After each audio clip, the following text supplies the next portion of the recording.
جمعرات بھری مراد، کہتے ہیں نا بزرگوں کی الفاظ ہوا کرتے تھے، اور واقعی یہ بھری مراد ہے۔ روایتوں کے الفاظ ملتے ہیں کہ جمعرات کو جو دعا مانگی جائے وہ رد نہیں ہوتی، وہ لوٹائی نہیں جاتی۔ خاص دعا مانگنے کی بھی رات ہے اور خاص درود پڑھنے کی بھی رات ہے۔ احادیث میں جمعرات کی رات اور جمعے کے دن کے درود کے فضائل الگ سے لکھے، احادیث الگ سے میرے آقا نے بیان فرمائی ہیں۔ تو پیارے اسلامی بھائیوں، جب بھی جمعرات آئے، جب بھی جمعہ کا دن آئے، کثرت کے ساتھ درود پاک پڑھیں۔ آپ اپنی لائف کو بہتر بنانے کے لیے کیا کیا چاہتے ہیں؟ مسلمان ہیں نا، تو مرتے وقت کیا چاہتے ہیں؟ قیامت میں کیا چاہتے ہیں؟ محشر والے دن آپ کی کیا تمنا ہے؟ پہلے ان تمناؤں کو لکھ لیں۔ اب میں کچھ باتیں بیان کر رہا ہوں، سنتے جائیے۔ اگر آپ بیماری سے شفا چاہتے ہیں تو درود پاک پڑھیے۔ آپ قرض سے نجات چاہتے ہیں تو درود پاک پڑھیے۔ آپ روزی میں برکت چاہتے ہیں تو درود پاک پڑھیے۔ آپ عزتوں میں اضافہ چاہتے ہیں تو درود پاک پڑھیے۔ آپ ذلت سے بچنا چاہتے ہیں تو درود پاک پڑھیے۔ آپ پریشانیوں سے، مصیبتوں سے بچنا چاہتے ہیں، درود پاک پڑھیے۔ بلاؤں وباؤں سے بچنا چاہتے ہیں، درود پاک پڑھیے۔ مرتے وقت نبی پاک علیہ الصلوۃ والسلام کا دیدار کرنا چاہتے ہیں، اور ایسا دیدار کہ آقا علیہ الصلوۃ والسلام اپنے ہاتھوں سے گویا قبر میں اتار رہے ہیں، تو درود پاک پڑھیے۔ قبر نور مصطفیٰ صلی اللہ تعالیٰ علیہ وسلم سے جگمگا جائے، یہ چاہتے ہیں، تو درود پاک پڑھیے۔ آپ قیامت کے دن نبی پاک علیہ الصلوۃ والسلام کے ہاتھوں جام کوثر پینا چاہتے ہیں، درود پاک پڑھیے۔ آقا علیہ الصلوۃ والسلام کے ساتھ پل صراط سے نبی پاک کی کرم سے گزرنا چاہتے ہیں، درود پاک پڑھیے۔ اور سنیے، پیارے آقا کے ساتھ جنت میں جانا چاہتے ہیں تو درود پاک پڑھیے۔ آپ مدینے جانا چاہتے ہیں تو درود پاک پڑھیے۔ پیارے آقا کی خواب میں زیارت کرنا چاہتے ہیں، درود پاک پڑھیے۔ اب میں آپ سے پوچھنا چاہتا ہوں، کچھ بچ گیا ہے اور کچھ ہے جو آپ کو چاہیے، جو دنیا میں چاہیے، جو مرتے وقت چاہیے، جو محشر میں چاہیے، جو جنت میں داخلہ چاہیے؟ Every thing what ever I need. اور یہ حق ہے نبی پاک علیہ الصلوۃ والسلام کا ان کی امت پر کہ امتی ان کی ذات پر درود پاک پڑھے۔ آج پلیز یہ نیت کر لیں، چلتے پھرتے اٹھتے بیٹھتے درود پڑھتے رہیں، محبت رسول کے عالم میں پڑھیں، زیادہ سے زیادہ پڑھیں۔ آپ یقین کریں، اگر آپ برڈن میں ہیں، آپ ٹینشن میں ہیں، آپ پرابلم میں ہیں، آپ درود پڑھیں، اپنی آنکھوں سے آپ دیکھیں گے آپ کا برڈن ریلیز ہو رہا ہے، آپ کی صحت ٹھیک ہو رہی ہے، آپ کی پرابلم سالو ہو رہی ہے۔ درود پاک آپ کی مشکلوں کو لے جائے گا، ختم ہو جائیں گے۔ اللہ کے حبیب علیہ الصلوۃ والسلام نے فرمایا کہ میرے پاس جبریل امین آئے اور انہوں نے حاضر ہو کر بتایا کہ یا رسول اللہ صلی اللہ تعالی علیہ وسلم، اللہ پاک فرماتا ہے کہ اے محبوب صلی اللہ تعالی علیہ وسلم، جو آپ پر درود پاک پڑھے گا میں اس پر رحمت نازل فرماؤں گا، جو آپ پر سلام بھیجے گا میں اس پر سلامتی اتاروں گا۔ اس نعمت کا شکر ادا کرنے کے لیے میں نے اتنا طویل سجدہ کیا۔ اب یہاں دو باتیں سیکھنے والی ہے۔ ایک تو یہ سمجھ آیا کہ درود پاک نعمت کتنی بڑی ہے، درود پاک پڑھنے والے کے بارے نیارے ہو جاتے ہیں، اللہ کی رحمتیں نازل ہوں، رب کی طرف سے سلامتی نازل ہو، تو اور کیا چاہیے؟ اس پرفتن، اس خطرناک دور میں جب بلائیں ہیں، وبائیں ہیں، ٹینشنیں ہیں، پرابلمز ہیں، خوف ہے، اور ہر بندہ چاہتا ہے کہ وہ سیکیور رہے، صبح گھر سے جائے شام گھر خیر سے آئے، کاروبار پہ خیر رہے، گھر میں خیر رہے، فیملی میں برکت رہے، وہ کون سا طریقہ ہے جس سے مجھے یہ سیکیورٹی مل جائے؟ مجھے بتاؤ کہ جس کے سر پر رحمتوں کا سایہ رہے اسے پھر کیا پرابلم ہے؟ اور اللہ کی رحمت کس کے ساتھ ہے کہ جو ایک بار درود پاک پڑھے اس پر 10 رحمتیں نازل کی جاتی ہیں۔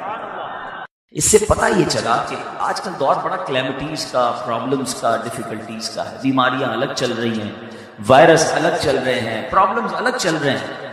اگر ہم چاہتے ہیں کہ ہماری سیکیورٹی رہے، اللہ کی رحمتیں ہمارے ساتھ رہیں، تو درود پاک ایک ایسا فارمولہ ہے کہ اگر ہم گھر سے نکلیں درود پڑھتے ہوئے، کام پہ جا رہے ہیں درود پڑھتے رہیں، واپسی میں آئیں تو درود پڑھتے رہیں، فضول باتوں سے اگر اپنے آپ کو بچائیں تو انشاءاللہ آپ اللہ کی رحمتوں کے سائے میں رہیں گے، اللہ کی رحمت نازل ہوتی رہے گی تو پرابلمز بھی دور ہو جائیں گی۔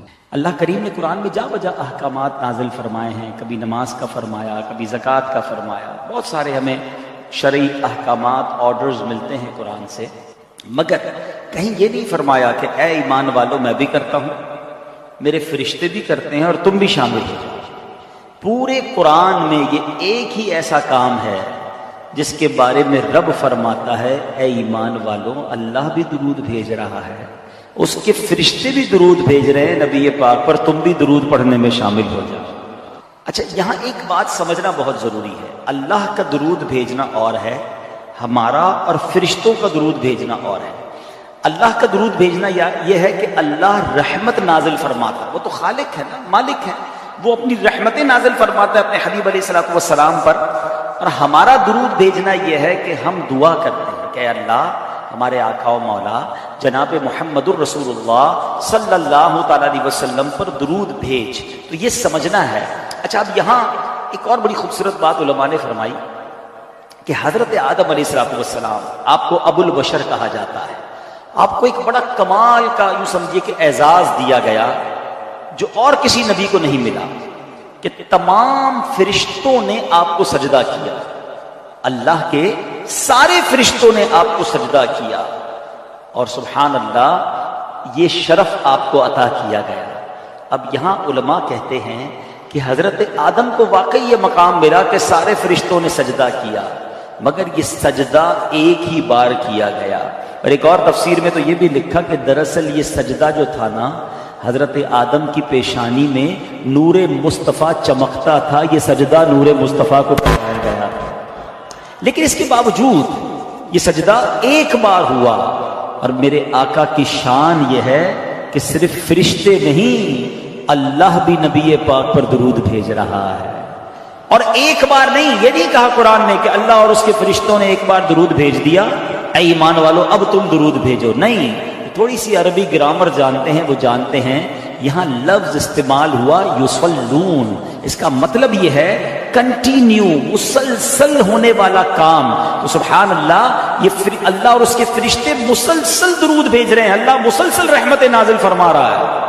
تو اب سچی بات یہ ہے کہ ہمارے آقا کو ہمارے درود کی حاجت نہیں ہے، جس نبی علیہ الصلوۃ والسلام کی بارگاہ میں خربوں بھی تھوڑے ہیں، ہاں فرشتے کتنے ہیں ہم کاؤنٹ ہی نہیں کر سکتے۔ ہاں یہ خود قرآن میں رب عز و جل نے ایک جگہ خوب ارشاد فرمایا، اللہ فرماتا ہے وما يعلم جنود ربك الا هو، اللہ فرماتا اور اللہ اور تیرے رب کے لشکروں کو اس کے علاوہ کوئی نہیں جانتا، اللہ کے لشکروں کو۔ اور پھر فرمایا فرشتے اللہ کا سب سے بڑا لشکر ہے، ساری کائنات میں جو سب سے بڑی کوانٹٹی میں اگر کوئی مخلوق ہے نا تو وہ فرشتے ہیں۔ میں نے پہلے بھی کئی بیانات میں یہ ایک کیلکولیشن بیان کی ہے، آج پھر بیان کرتا ہوں تاکہ ایمان تازہ ہو اور اندازہ ہو کہ میرے آقا پر ہر لمحے ہر آن کتنے درود بھیجے جا رہے ہیں۔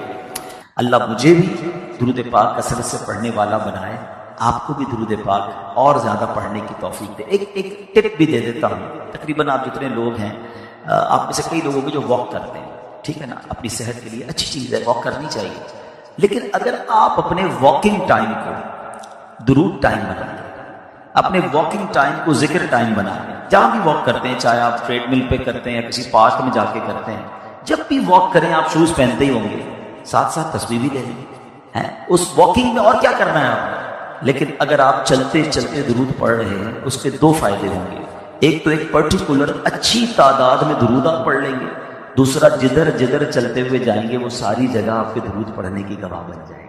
کلمہ پاک بھی پڑھ لیں، اللہ کا ذکر بھی کر لیں، کچھ آپ تعداد طے کر لیں گے، اتنی تسبیح میں نے کلمہ پاک کی پڑھنی ہے، سبحان اللہ کی پڑھنی ہے، الحمدللہ کی پڑھنی، درود کی پڑھنی، 30 minutes 40 minutes what ever time جو آپ واک کر رہے ہیں، اگر اس کو درود ٹائم اور ذکر ٹائم بنا لیں، آپ سوچیں ہمارے جو اسلاف تھے نا وہ بڑے کمال کے لوگ تھے، ان کو احساس تھا زندگی کا کہ یہ ایک ایک سانس ایک ایک منٹ کتنا قیمتی ہے۔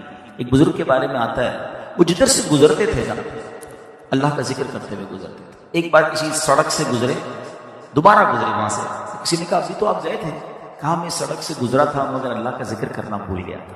میں چاہتا ہوں کہ زندگی میں جہاں جہاں سے گزروں وہاں رب کا ذکر کرتے ہوئے وہ ساری جگہ میرے اللہ کے ذکر کی گواہ بن جائے۔ اور یہ اتنا ایفرٹ لیس نیکی ہے، ذرا مل کر کہیے سبحان اللہ، اب کہیے الحمدللہ، اب کہیے اللہ اکبر۔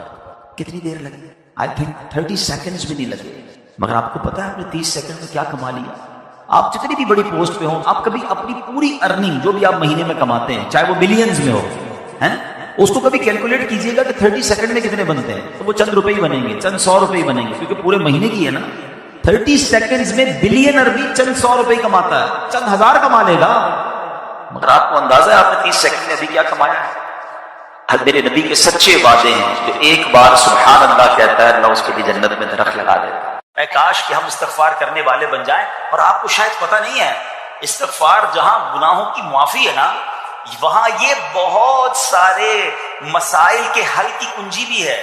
آپ اگر پرابلم میں ہیں، روزی کے مسائل ہیں، اولاد نہیں ہو رہی ہے، یا کوئی بھی پرابلم ہے، تو آپ کیا سنیے، حضرت امام حسن بصری رحمۃ اللہ تعالی بہت بڑے بزرگ ہیں، ایک شخص آیا آ کر کہتا حضور بارش نہیں ہو رہی ہے، قحط کی پوزیشن آ گئی ہے، بارش نہیں ہو رہی، دعا فرمائیں، کو وظیفہ عطا فرمائیں۔ آپ نے فرمایا استغفار کرو، وہ چلا گیا۔ اچھا ایک بزرگ بیٹھے تھے ان کے پاس، حضرت ربیع بن صبیح رحمۃ اللہ، وہ دیکھ رہے تھے۔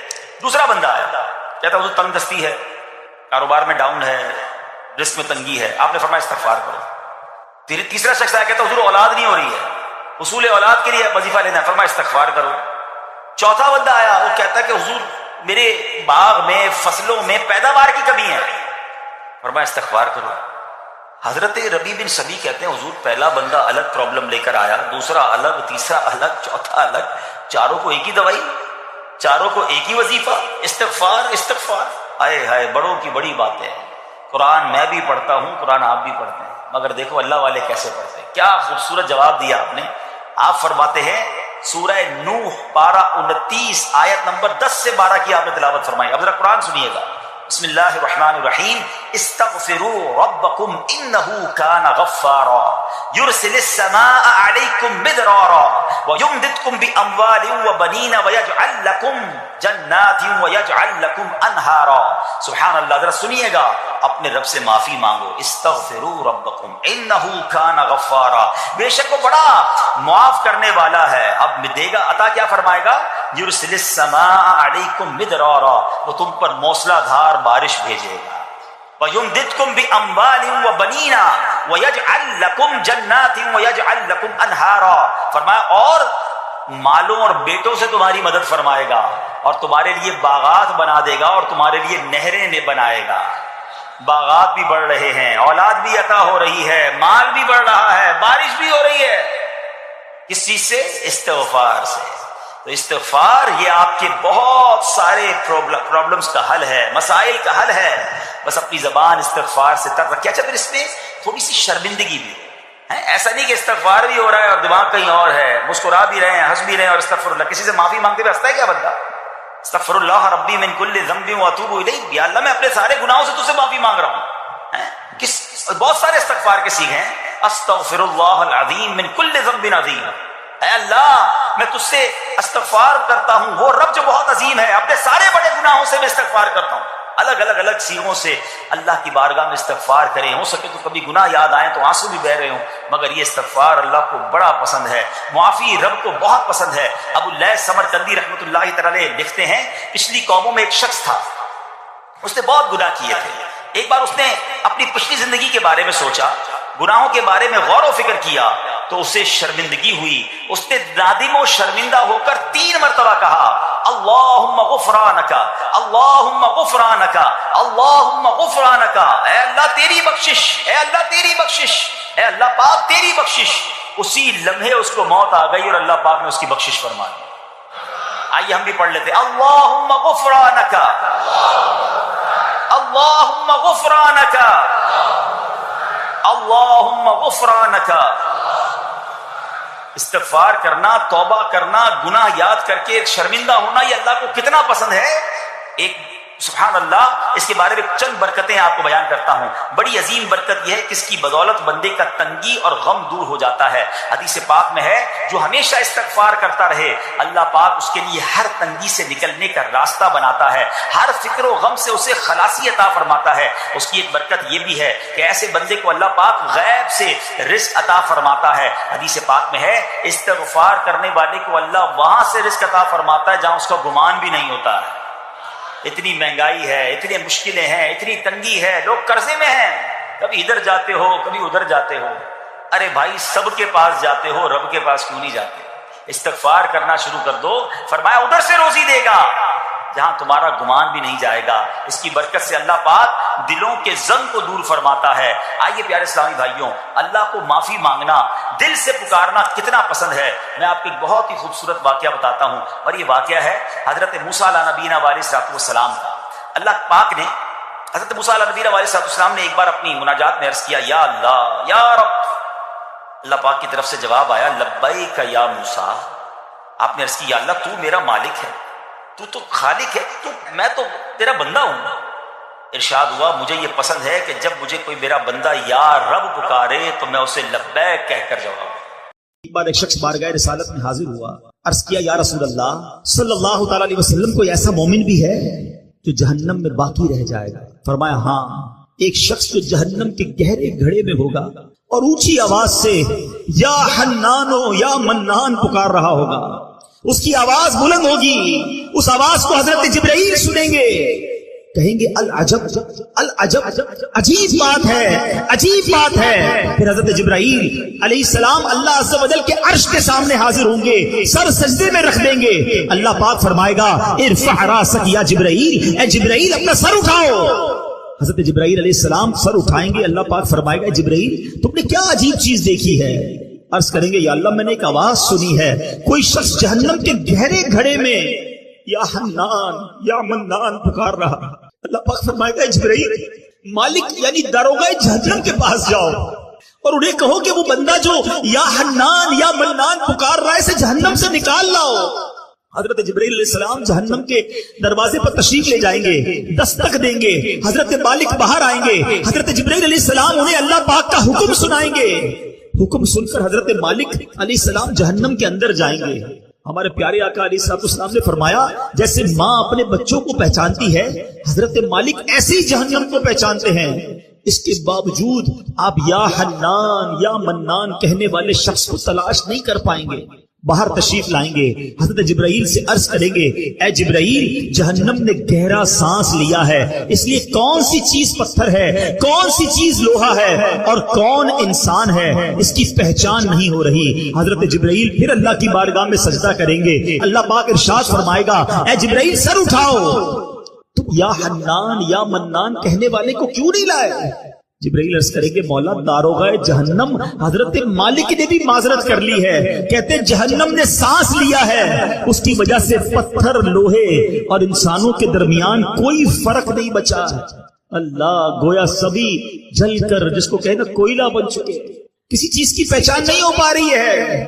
اللہ پاک فرمائے گا جبرائیل مالک سے کہو میرا بندہ جہنم کے فلاں گھڑے میں فلاں کونے میں اس طرح پڑا ہوا ہے. حضرت جبرائیل جہنم کے دروازے پر جائیں گے اور حضرت مالک کو یا حنان یا منان پکارنے والے کا پتہ بتائیں گے. حضرت مالک جہنم کے اندر جائیں گے تو دیکھیں گے ایک شخص ہے, اس کے پاؤں اس کی پیشانی کے ساتھ اور ہاتھ گردن کے ساتھ بندھے ہوئے ہیں اور جہنم کے سانپ بچھو اس کے ساتھ لپٹے ہوئے ہیں. حضرت مالک اس کی زنجیریں توڑ دیں گے اور جہنم سے نکال کر حضرت جبرائیل علیہ السلام کے حوالے کر دیں گے. حضرت جبرائیل اسے عرش الہی کے سامنے لے کر حاضر ہوں گے, سر سجدے میں رکھیں گے. اللہ پاک فرمائے گا اے جبرائیل سر اٹھاؤ. جبرائیل علیہ السلام سر اٹھائیں گے. اب اللہ پاک اس بندے سے فرمائے گا اے میرے بندے کیا میں نے تیری بہترین تخلیق نہیں کی تھی؟ کیا میں نے تیری طرف رسول نہیں بھیجے تھے؟ کیا ان رسولوں نے تمہیں میری کتاب نہیں سنائی تھی؟ کیا میرے رسولوں نے تجھے نیکی کا حکم نہیں دیا تھا؟ تجھے برائی سے منع نہیں کیا تھا؟ وہ بندہ ساری باتوں کو مانے گا, اقرار کرے گا یا اللہ تو نے میری بہت اعلیٰ تخلیق فرمائی, تیرے رسول بھی تشریف لائے, انہوں نے تیرے احکام بھی سنائے. اللہ پاک فرمائے گا پھر تو نے فلاں گناہ کیوں کیے؟ وہ عرض کرے گا یا اللہ میں نے اپنی جان پر ظلم کیا جس کی سزا میں مجھے جہنم میں ڈال دیا گیا.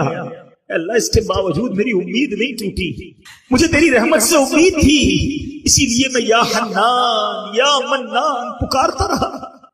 مولا تو نے اپنے فضل سے مجھے جہنم سے نکالا ہے, یا اللہ مجھ پر رحم فرما دے. اللہ پاک فرمائے گا اے فرشتوں گواہ ہو جاؤ میں نے اس بندے پر رحم کیا اور اسے معاف کر دیا. رحمت دا دریا الہی ہر دم وغدا تیرا, جی قطرہ بخشے میں نے کم بڑھ جاوے عدل کرے تے تھر تھر کمبن اچیاں شانہ والے. ہمیں تو پہلے ہی پتا ہے کہ اگر اعمال تولے گئے تو مارے جائیں گے, پکڑے جائیں گے, ہمارے گناہ ہی گناہ ہیں. اللہ ہم تو دنیا کی آگ میں ایک منٹ ہاتھ نہیں رکھ سکتے, جہنم میں کیسے جا سکیں گے؟ ہم آج کی رات تیرے عدل کے نہیں تیرے انصاف کی نہیں مولا، تیری رحمت تو سوالی ہے. عدل کرے تے تھر تھر کمبن اچیا شانہ والے، فضل کرے تو بخشے جاسا میں ورگے منہ کالے. کیا خوبصورت دین ہے ہمارا. ہم نے اپنے بچے کو دین کی طرف نہیں لگایا.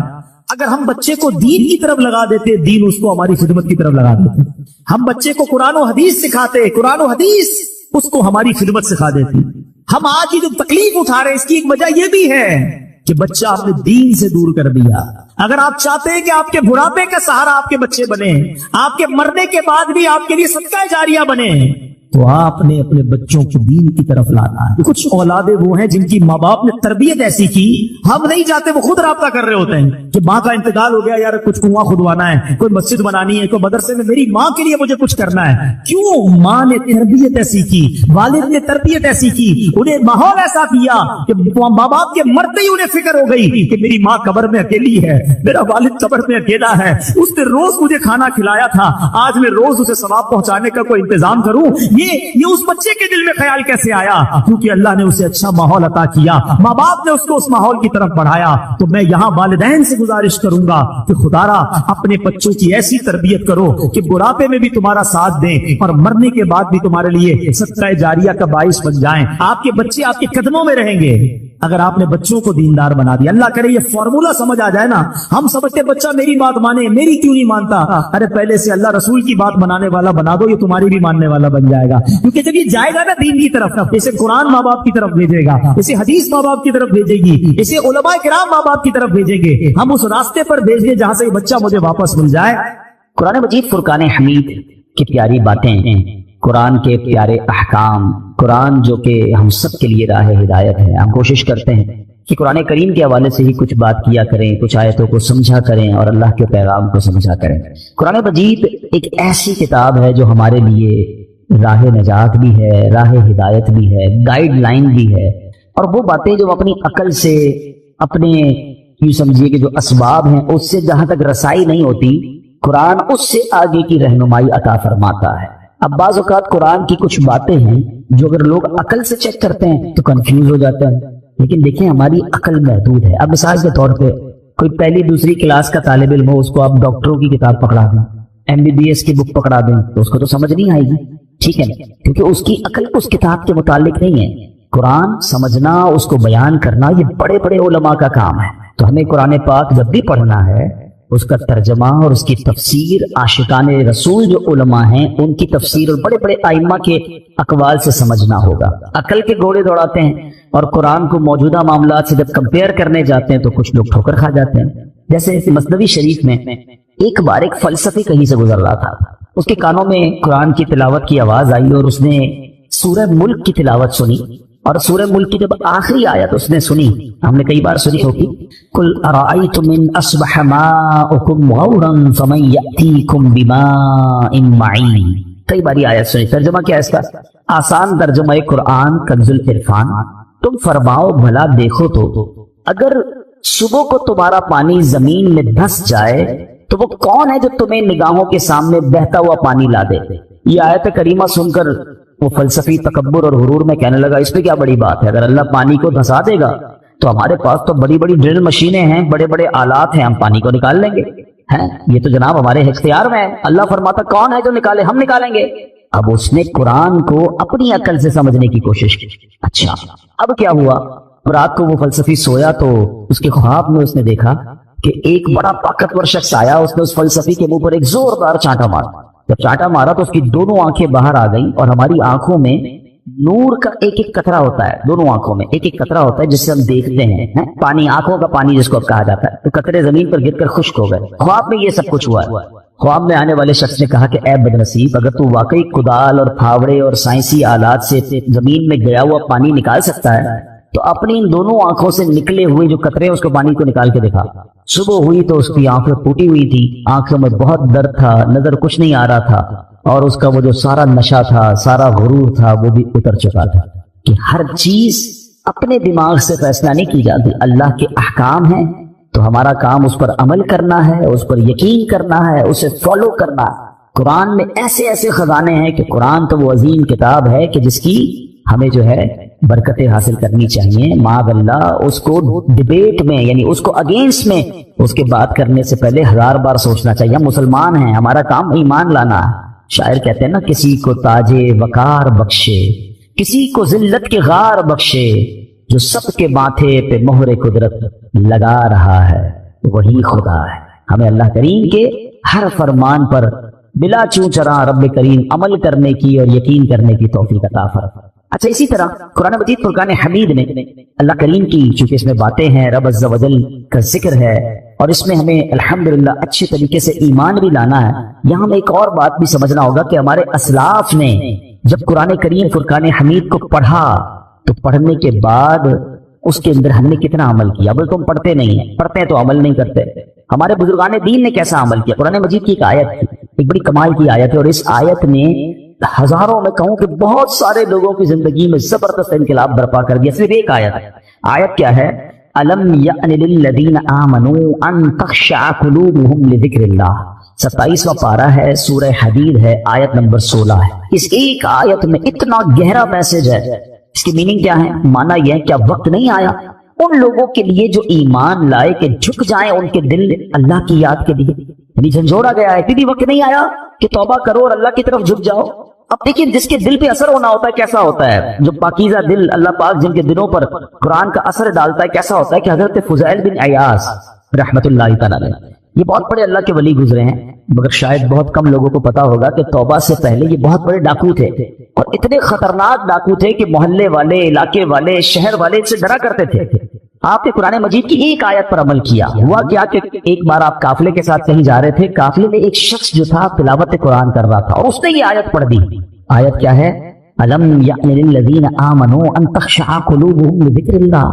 کیا وقت نہیں آیا ان لوگوں کے لیے جو ایمان لائے کہ جھک جائیں ان کے دل اللہ کی یاد کے لیے. اب جب یہ آیت آپ نے سنی نا, حضرت فضیل بن عیاض کے دل پر ایسا اثر ہوا, اتنا روئے اور کہتے ہیں یا اللہ وہ وقت آ گیا ہے کہ ہم تیری راہ میں چل پڑے. آپ رحمت اللہ تعالی زاروں کے تار رونے لگے, اس کے تقاضے پورے کیے, لوگوں کا لوٹا مال واپس کیا, اور اپنے سارے جو ڈاکوؤں کا گروپ تھا کہہ دیا کہ میں نے توبہ کر لی ہے, اب میں اللہ کی نافرمانی نہیں کروں گا. ڈاکوؤں کے قافلے والوں نے کہا کہ سردار اب ڈکیتی میں بھی ہمارے سردار تھے, اب توبہ کر لی تو اس نے بھی آپ ہمارے سردار ہیں. پورے قافلے نے توبہ کی, اللہ کی یاد میں لگ گئے, علم دین سیکھا, عبادت و ریاضت میں مصروف ہوئے. اللہ اکبر. پھر اللہ نے آپ کو ولایت کا ایسا مقام عطا کیا. ایک مرتبہ مینا میں ایک پہاڑ پر موجود تھے, آپ نے فرمایا اگر کوئی ولی اللہ اس پہاڑ کو حکم دے کہ پہاڑ لمبا ہو جا تو فوراً لمبا ہو جائے گا. بس اتنا کہنے کی دیر تھی کہ پہاڑ نے لمبا ہونا شروع کر دیا. آپ نے فرمایا پہاڑ رک جا, میں نے تجھے حکم نہیں دیا. یہ سنتے ہی وہ ٹھہر گیا.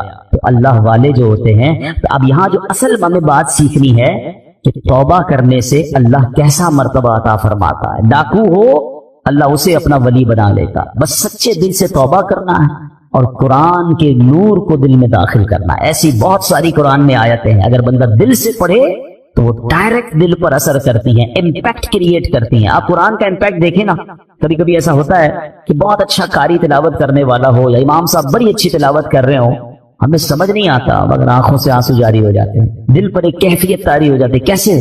بات تو سمجھ نہیں آ رہی ہے. یہ وہ قرآن کا نور ہے, یہ وہ قرآن کی برکت ہے جو آپ اپنے دل میں محسوس کرتے ہیں. اللہ کرے کہ میں اور آپ سمجھ کر قرآن پڑھنے والے بنیں اور قرآن کی برکتیں حاصل کریں. صحابہ کرام کس طرح عمل کرتے تھے؟ قرآن کی آیت پڑھتے تھے اور نیکی پر عمل کر لیتے تھے. بخاری شریف کی ایک حدیث ہے, حضرت ابو طلحہ انصاری رضی اللہ تعالیٰ بڑے مالدار صحابی تھے. انہیں اپنے مال میں بے روحا, یہ بڑا پیارا ایک آپ کا کنواں تھا, باغ بھی تھا, وہ باغ بڑا پسند تھا آپ کو, تو بے روحا نامی باغ انہیں بڑا پسند تھا. تو قرآن کی آیت نازل ہوئی, لن تنالوا البر حتى تنفقوا مما تحبون. یہ چوتھے پارے کی پہلی آیت ہے. اب دیکھیں اس ایک آیت میں میسج کتنا ہے. 6600 سے زیادہ آیتوں میں کیا کیا خزانے ہوں گے. میں نے آپ کو ابھی ایک آیت سنائی جس نے حضرت فضیل بن عیاض کو بدل دیا. ابھی ایک آیت سنائیے, چوتھے پارے کی پہلی آیت. ترجمہ کیا ہے اس کا؟ تم ہرگز بھلائی کو نہیں پا سکو گے جب تک راہ خدا میں اپنی پیاری چیز خرچ نہ کرو. کیا شاندار میسج ہے. اگر بھلائی چاہیے تو اللہ کی راہ میں بیسٹ خرچ کرنا, گھٹیا نہیں. اچھا انہوں نے پڑھی یہ آیت, ابھی نازل ہوئی, ابھی پڑھی, فوراً نبی پاک کی بارگاہ میں حاضر ہوئے, کہتے حضور بے روحا جو ہے نا باغ مجھے بڑا پسند ہے, اللہ نے فرمایا ہے بھلائی جب ملے گی جب بہترین چیز خرچ کرو گے. حضور میں اپنا یہ پورا باغ ہی راہ خدا میں خرچ کرتا ہوں, صدقہ کرتا ہوں. ادھر آیت پڑھی ادھر عمل شروع. ہم نہ جانے کتنے بیان سنتے ہیں, کتنی آیتیں پڑھتے ہیں, کتنا قرآن پڑھتے ہیں, عمل کدھر ہے؟ تو یہ وہ لوگ تھے جو قرآن پڑھتے تھے اور فوراً اس پر عمل کرنا شروع کرتے تھے, اور پھر اللہ نے ان کو کیسا مرتبہ عطا فرمایا. اے میرے پیارے اسلامی بھائیوں, قرآن سے محبت کیجیے, قرآن سے دوستی کیجیے. حدیث پاک میں آتا ہے جس کا مضمون ہے وہ دل ویران ہے جس میں کچھ قرآن نہیں. ہم چیک کریں ہمارے سینوں میں کتنا قرآن ہے. میں آج آپ کو ایک ایسی روایت سنانے جا رہا ہوں کہ جب بھی پڑھتے ہیں نا یا اس کو سنتے ہیں کہتے ہیں وہ رونگٹے کھڑے ہو جاتے ہیں. یہ تورات شریف میں روایت ہے کہ اللہ پاک ارشاد فرماتا ہے اے میرے بندے کیا تجھے مجھ سے حیا نہیں آتی کہ تو راستے میں چل رہا ہوتا ہے, تیرے پاس اپنے کسی بھائی کا خط آتا ہے تو تو راستے سے ہٹ جاتا ہے, بیٹھ کر اس کے ایک ایک حرف کو غور سے پڑھتا یہاں تک کہ اس کا کوئی لفظ نہیں چھوڑتا, جبکہ میری کتاب میں نے تیری طرف نازل کی. دیکھ اس میں تیرے لیے کتنی تفصیل ہے, میں نے کتنی بار تجھے سمجھایا تاکہ تو اس میں غور کرے, پھر بھی تو اس سے منہ پھیرتا ہے. کیا میرا مرتبہ تیرے نزدیک تیرے بھائیوں سے کم؟ اب آج کے دور میں ذرا سمجھیے گا, ہم کہیں جا بلکہ نماز پڑھ رہے ہو, ابھی مسجد میں ہمارے موبائل پر میسج آیا, میسج آنے کی کیوں نہ ہے, بیل بجے, واٹس ایپ آیا, پتہ چل گیا ہے. اب دل میں خیال آنا شروع ہوگا, پتہ نہیں کس کا ہوگا, کیا لکھا ہوگا, کیا پیغام ہوگا. جلدی سے موبائل نکالو, چیک کرو, مس نہ ہو جائے. کال آئی ہے فوراً دیکھیں گے کس کی آئی ہے, غور کیجئے. اللہ فرما رہا ہے کتنی حقیقت بات ہے کہ ہم مسجد میں, نماز میں, سفر میں, ٹریول میں میسج آئے چھوڑتے نہیں. یہی تو بات تورات نے فرمائی نا کہ تیرے بھائی کا تیرے پاس خط آیا, پیغام آیا تو اس راستے سے رک جاتا ہے, ایک ایک حرف پر غور پڑتا ہے. اور میں نے جو تجھ پر کتاب نازل کی تیرے پاس اس کے لیے ٹائم نہیں ہے. کتنی ہدایت کی باتیں ہیں, کتنا تجھے اس نے سمجھایا ہے, کتنا تجھے بتایا ہے. پھر اگلا جملہ جو آخری جملہ ہے نا وہ ہلا دیتا ہے. میرا رب فرماتا ہے کہ میرا مرتبہ تیرے نزدیک تیرے بھائیوں سے بھی کم ہے, ہماری فیملی سے بھی کم. ہمارے پاس اللہ کا مرتبہ ہو گیا معاذ اللہ. فیملی کا میسج مس نہیں کرتے, باس کا میسج مس نہیں کرتے, دوستوں کا میسج مس نہیں کرتے, رات کو آدھی رات کو اٹھ کر بھی موبائل چیک کرتے ہیں. قرآن بھی تو میسج ہے نا, اور اللہ کا میسج ہے, راہ نجات ہے, راہ ہدایت ہے, کتنے خزانے ہیں ہمارے لیے. اچھا میں اور آپ واٹس ایپ پڑھیں, ہر واٹس ایپ پڑھنے کا تو ثواب نہیں نا, قرآن جتنا پڑھے ثواب ہے, ہر لفظ پر ثواب ہے. اور برکتیں کیسی ہیں, اللہ اکبر اللہ اکبر. ایک صحابی ہے حضرت ثابت بن قیس, ان کا گھر جو ہے رات کے وقت ان کا گھر ایسے چمکتا تھا جیسے روشن چراغ چمکتا. اس زمانے میں تو بجلی کا انتظام نہیں تھا, تو لوگوں نے نبی پاک سے تذکرہ کیا کہ حضور ثابت بن قیس کا گھر پورے محلے میں چمکتا رہتا ہے چراغ کی طرح.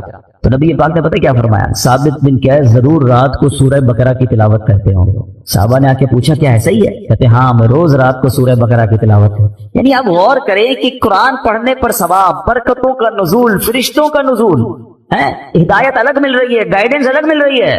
But we have no time to read Quran and have no time to understand Quran. لیکن جو میسجز آ رہے ہیں, جو ای میلز آ رہی ہیں, جو واٹس ایپ آ رہے ہیں, سب پڑھ رہے ہیں, سب دیکھ رہے ہیں, مس نہ ہو جائے. کتنی بڑی بات ہے کہ اللہ کے پیغام کے لیے وقت نہیں ہے. ہم مسلمان ہیں, ہم کیا یہ جواب دے سکیں گے قیامت کے دن کہ اللہ بڑا بیزی تھا, ٹائم نہیں تھا, بیزی لائف تھی, فیملی لائف تھی؟ نہیں میرے پیارے ساتھی, اس کو محسوس کیجئے. اب میں ایک اور لاجک کے ذریعے سمجھاتا ہوں, پھر میں قرآن کی اس آیت کی طرف آؤں گا جو آج میرا ٹاپک ہے. اللہ کرے کہ قرآن سے محبت کسی طرح بڑھ جائے اور روز قرآن پڑھنے والے بنے. آپ میں سے بہت سارے مجھے ایسے چہرے نظر آ رہے ہیں کہ جو بزنس مین بھی ہیں, اپنے اپنے کاروبار میں باس کی حیثیت رکھتے ہیں, یا مینیجر ہیں, یا HOD ہیں. ہم کیا کرتے ہیں نارملی رات کو سونے سے پہلے ہم اپنے مینیجر کو, اپنے امپلائی کو کچھ میسجز کرتے ہیں کہ بیٹا صبح اٹھ کے یہ کام کر لینا, یہاں سے چیک اٹھا لینا, فلاں فائل وہاں دے دینا, بینک میں یہ پیسے ڈلوا دینا. 5 7 8 کام دے کے آپ فری ہو گئے. آپ کو پتا ہے اب جب میں اٹھ کر کھانا وانا کھا کے بریک فاسٹ کر کے آفس پہنچوں گا, یہ سارے کام ہو گئے ہوں گے کیونکہ اس کی ڈیوٹی یہی ہے. اب ایک دن آپ صبح اٹھے اور آپ نے فون کیا کہ میں نے آپ کو کام دیے تھے, وہ سارے ہو گئے. وہ کہے کہ سر وہ آپ کا میسج نہیں سن سکا, مجھے بتائیں آپ کا کیا ریپلائی ہوگا. اور اگر بڑے اہم کام, بڑے امپورٹنٹ کام آپ نے دیے ہوں اور وہ آپ کو یہ جواب دے دے کہ ٹائم گزر گیا بینک کا, وہ جو فیس جمع کروانے کا ٹائم تھا وہ ختم ہو گیا ہے, آج چالان جمع کرانے کی آخری ڈیٹ تھی وہ ختم ہو گئی, اور بندہ آپ کو جواب یہ دے میں نے سنا ہی نہیں آپ کا پیغام, بتائیں آپ کا کیا جواب ہوگا؟ آپ کتنا ناراض ہوں گے کہ تمہاری ڈیوٹی تھی, تمہاری تو جاب ہی یہی تھی کہ میرا میسج سنتے. تمہیں پتا ہے کتنا نقصان ہو گیا, کتنا شاؤٹ کریں گے آپ, کتنا ناراض ہوں گے. آپ کا کوئی میسج نہ سنے آپ کو برا لگتا ہے. مجھے 40 سال ہو گئے, کسی کو 50 سال ہو گئے, کسی کو 30 سال ہو گئے اس دنیا میں آئے ہوئے, سب کے گھر میں قرآن ہے, سب کے گھر میں اللہ کا میسج آیا ہوا ہے. کیا آپ نے پڑھ لیا ہے؟ آپ نے سن لیا ہے؟ آپ نے سمجھ لیا ہے؟ سوچیں, اللہ کی بارگاہ میں اگر اللہ ناراض ہو گیا تو ہم کدھر جائیں؟ نہ کریں ایسا. یا تو ایسا ہوتا نا کسی بھی چیز کا ٹائم نہیں ہے, سب چیزوں کا ٹائم ہے. سوشل میڈیا کا ٹائم ہے, فیملی کے لیے ٹائم ہے, کھانے پینے کا ٹائم ہے, نوکری کا ٹائم ہے, گھومنے پھرنے کا ٹائم ہے, دوستوں میں جانے کا ٹائم ہے. اب تو جم ٹائم نیا آ گیا ہے جناب, جم ٹائم ہے, واکنگ ٹائم ہے, سب ٹائم ہے آپ کے پاس. افسوس یہ ہے کہ قرآن ٹائم نہیں ہے. سوچیے, قرآن سے دوری اچھی نہیں ہے. آپ کو پتا ہے جب میں اور آپ قبر میں جائیں گے نا, سارے سافٹ ویئر آف لائن ہو جائیں گے. جتنے سافٹ ویئر ہم کھولتے ہیں نا, قرآن قبر میں بھی آن لائن ہو. حدیث پاک میں آتا ہے سورہ ملک جو روزانہ رات کو تلاوت کر لے, یہ 30 آیتوں والی سورت وہ ہے جو قبر میں آ کر عذاب سے بچائے گی. مگر اس کا بھی ٹائم 6-7 منٹ لگتے ہیں سورہ ملک پڑھنے میں, لیکن اس کا بھی ٹائم نہیں. اچھا, اگر میں قرآن نہیں پڑھ رہا, اب آپ اس کا امپیکٹ سوچئے گا. اگر ہم قرآن سے دور ہو گئے تو ہمارے بچوں کا کیا حال ہوگا؟ آہستہ آہستہ یہ نسلیں تو دور ہوتی چلی جائیں گی نا. اگر میرے بچے قرآن پڑھنے والے نہیں ہوں گے تو اینڈ آف دا ڈے مجھے ایصال ثواب کیا کریں گے؟ کیا سوشل میڈیا کھول کر ایصال ثواب کریں گے؟ قرآن پڑھ کر میری قبر پر آ کر فاتحہ پڑھیں گے, ایصال ثواب کریں گے؟ سوچئے, اپنے گھر میں یہ ماحول بنائیے, میں بھی قرآن پڑھوں, میری فیملی بھی قرآن پڑھے, انہیں نظر آئے کہ گھر میں قرآن کی تلاوت ہوتی ہے, پھر قرآن انڈرسٹینڈ کریں. اب تو بڑا آسان ہو گیا ہے, اب تو اردو زبان میں ترجمے موجود ہیں, ٹرانسلیشنز ہیں ماشاءاللہ. دعوت اسلامی نے تو قرآن کو اتنا آسان کر دیا ہمارے لیے کہ ترجمہ قرآن اور پھر تفسیر قرآن صراط الجنان, یہ اتنی کمال کی قرآن پاک کی تفسیر ہے, ڈیٹیل تفسیر آسان اردو میں. پھر اس کی اپلیکیشن بھی بنا دی ہے, آپ سرچ بھی کر سکتے ہیں کوئی ٹاپک, کوئی آیت, کوئی موضوع, اور آپ کو اس کے تحت قرآن پاک کی تفسیر مل جائے گی. اپنے موبائل میں ڈاؤن لوڈ کر لیں, فری آف چارج ہے. اتنا کچھ کر دیا. پھر تفسیر قرآن صراط الجنان کو آڈیو ریکارڈ بھی کر دیا کہ اگر کوئی بندہ چاہتا ہے کہ میں جناب صرف سنتا جاؤں, میرے پاس ٹائم نہیں ہے پڑھنے کا, نگاہوں کا مسئلہ ہو جاتا ہے, بعض لوگوں کو پڑھنے میں تکلیف ہوتی ہے, تو ہم روز کا آدھا گھنٹہ, 20 منٹ, 15 منٹ تفسیر قرآن سن لے, اسی اپلیکیشن سے آڈیو سن لیں, تو انشاءاللہ آپ انڈرسٹینڈ کریں گے. اور یہ وہ پیغام ہیں جو ہمیں انشاءاللہ بہت کچھ سکھائیں گے. تو آج میں قرآن پاک کی ایک ایسی آیت, الحمدللہ ہم یہ بھی کوشش کرتے ہیں کہ جس میں ہم قرآن پاک کی ان آیتوں کا ذکر کریں کہ جس میں اللہ نے براہ راست مومنوں سے بات کی ہے, اے ایمان والو کہہ کر, او یو بلیورز, یا ایھا الذین آمنو. یاد رکھیے گا, ویسے تو مور دین 6000 آیات ہیں قرآن میں, مگر 89 آیتیں وہ ہیں جس میں ڈائریکٹلی مجھ سے اور آپ سے اللہ نے بات کی ہے. پیارے بھائیوں, کم از کم وہ 89 آیتیں تو پڑھ لیں کہ اللہ نے مجھے کہا کیا ہے, حکم کیا دیا ہے, آرڈر کیا دیا ہے. انہی میں سے ایک آیت آج میں تلاوت کر رہا ہوں. یہ پارہ نمبر 4 ہے, سورہ آل عمران ہے, اور آیت نمبر 200. اللہ ارشاد فرماتا ہے, یا ایھا الذین آمنوا اصبروا وصابروا ورابطوا واتقوا اللہ لعلکم تفلحون. ترجمہ قرآن, اے ایمان والو صبر کرو اور صبر میں دشمنوں سے آگے رہو, اور اسلامی سرحد کی نگہبانی کرو, اور اللہ سے ڈرتے رہو اس امید پر کہ تم کامیاب ہو جاؤ. اس میں 2-3 بڑے پیارے میسج ہیں.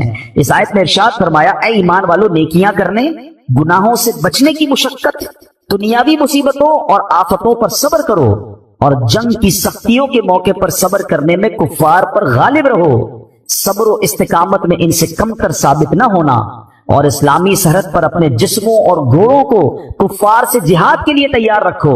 اللہ تعالیٰ کی اطاعت پر کمر بستہ رہو, اور تمام احوال میں اللہ تعالیٰ سے ڈرتے رہو, اور اس امید پر کہ تم جہنم سے نجات پا کر جنت حاصل کرنے میں کامیاب ہو جاؤ. اب یہاں میرے پیارے اسلام میں کچھ الفاظ کے ذرا تفصیل سے معنی. صبر اور مصابرہ کا معنی. صبر کا معنی ہے نفس کو اس چیز سے روکنا جو شریعت اور عقل کے تقاضوں کے مطابق نہ ہو, اور مصابرہ کا معنی ہے دوسروں کی ایذا رسانیوں پر, کوئی تکلیف پہنچائے تو اس پر صبر کر. یاد رہے صبر کی 3 قسمیں ہیں. نیکیوں میں صبر, جیسے بعض اوقات انسان نیکی کرتا ہے تو اس کو تکلیف ہوتی ہے, مشکل ہو رہی ہوتی ہے, فجر کے لیے اٹھنا ہے, نیکی کی دعوت دے رہا ہے تو کوئی مخالفت کر رہا ہوتا ہے, دین کا کام کر رہا ہوتا ہے تو رکاوٹیں آ رہی ہوتی ہیں, تو نیکی کرنے میں جو تکلیف ہو اس پر صبر کرنا, یہ ایک صبر کی قسم ہے. دوسرا, ممنوعات سے بچنے کی مشقت پر صبر, جیسے گناہ کرنے کو جی چاہ رہا ہے, گناہ کرنا آسان ہو گیا ہے, موقع مل رہا ہے, اور انسان اب کوئی روکنے والا بھی نہیں ہے, اب وہ صبر کر رہا ہے, اب وہ اپنے آپ کو روک رہا ہے, مال آگے آ رہا ہے, حرام روزی نظر آ رہی ہے, چانس مل رہا ہے, چوری کرنے کا چانس مل رہا ہے, دھوکہ دینے کا چانس مل رہا ہے, ایک ڈیل آئی ہے جناب جس میں بڑے پیسے ہیں, تھوڑا سا گڑبڑ کرنی ہے, یہ صبر کرنا ہے. یہ صبر اللہ کو بڑا پسند ہے. ہاں, اس پر صبر کرنا یہ بھی صبر کی قسم ہے. اور آپ نے قرآن کی وہ آیت یاد رکھنی ہے کہ ان اللہ مع الصابرین, اللہ صبر کرنے والوں کے ساتھ. ہم لوگ بعض اوقات سمجھتے کہ جو مار پڑتی ہے, جھگڑا ہوتا ہے, بیماری ہو جاتی ہے, اسی پر صبر. یقیناً یہ بھی صبر کی قسم ہے. تیسری قسم یہی ہے کہ دنیا کی مصیبتوں اور آفتوں پر صبر کرنا, لیکن جو پہلی دو قسمیں ہیں نا یہ بھی صبر ہی ہے، اور بڑا کمال کا صبر ہے کہ نیکی کرنے میں مشکل ہو رہی ہے، بندہ صبر کر رہا ہے مگر نیکی کیے جا رہا ہے۔ بعض اوقات روزہ رکھتے ہیں تکلیف ہوتی ہے، مشقت والا کام بھی ہے، پھر بھی روزہ رکھ رہے رمضان کا، صبر کر رہے ہیں نا، یہ بھی صبر کرنے والا۔ گناہ کا موقع مل رہا ہے، گناہ نہیں کر رہا، رک رہا ہے، یہ بھی صبر کرنے والا ہے۔ تکلیف آ گئی، آفت آ گئی، مصیبت آ گئی، اللہ کی رضا پر راضی ہے، صبر کر رہا ہے، یہ بھی صبر کرنے والا ہے۔ اچھا، اب اس پہ ورابطو، قرآن میں ایک اور لفظ ذکر ہوا اس آیت میں، اس لفظ کے مفہوم پر مفسرین نے کافی تفصیلی کلام کیا، جس کا خلاصہ یہ ہے کہ لفظ ورابطو کے دو معنی ہو سکتے ہیں۔ سرحد پر اپنے جسموں اور گھوڑوں کو کفار سے جہاد کے لیے تیار رکھو، نمبر دو اللہ تعالیٰ کی اطاعت پر کمر بستہ رہو۔ تو جو لوگ سرحدوں کی، اسلامی سرحدوں کی حفاظت کرتے ہیں، اپنی جان جوکھوں میں ڈالتے ہیں، شہید ہو جاتے ہیں، اپنا سب کچھ لٹا دیتے ہیں، کہ بڑے مرتبے قرآن میں بیان، اور اس کی تو بڑی فضیلتیں ہیں۔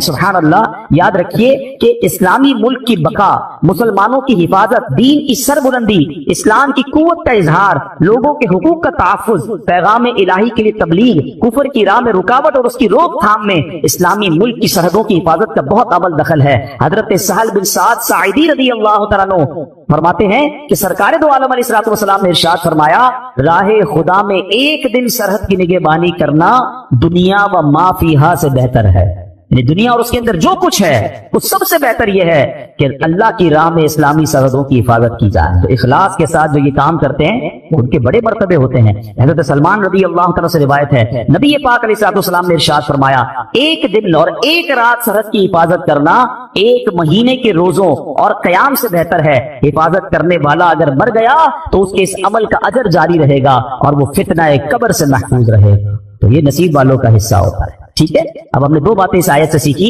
کہ ایک صبر کرنا، مصیبت آئے تو صبر کرنا، نیکیاں مشکل لگ رہی ہیں پھر بھی نیکیاں کرنی ہے، فرض پورا کرنا ہے، صبر کرنا ہے، اور اسی طرح گناہ کرنے کا موقع مل رہا ہے، چانس مل رہا ہے، بڑھ کر گناہ آ رہا ہے، اپنے آپ کو روکنا ہے، صبر کرنا، یہ سب صبر میں شامل ہے۔ اور پھر ہم نے اسلامی سرحدوں کی حفاظت کے بارے میں سنا۔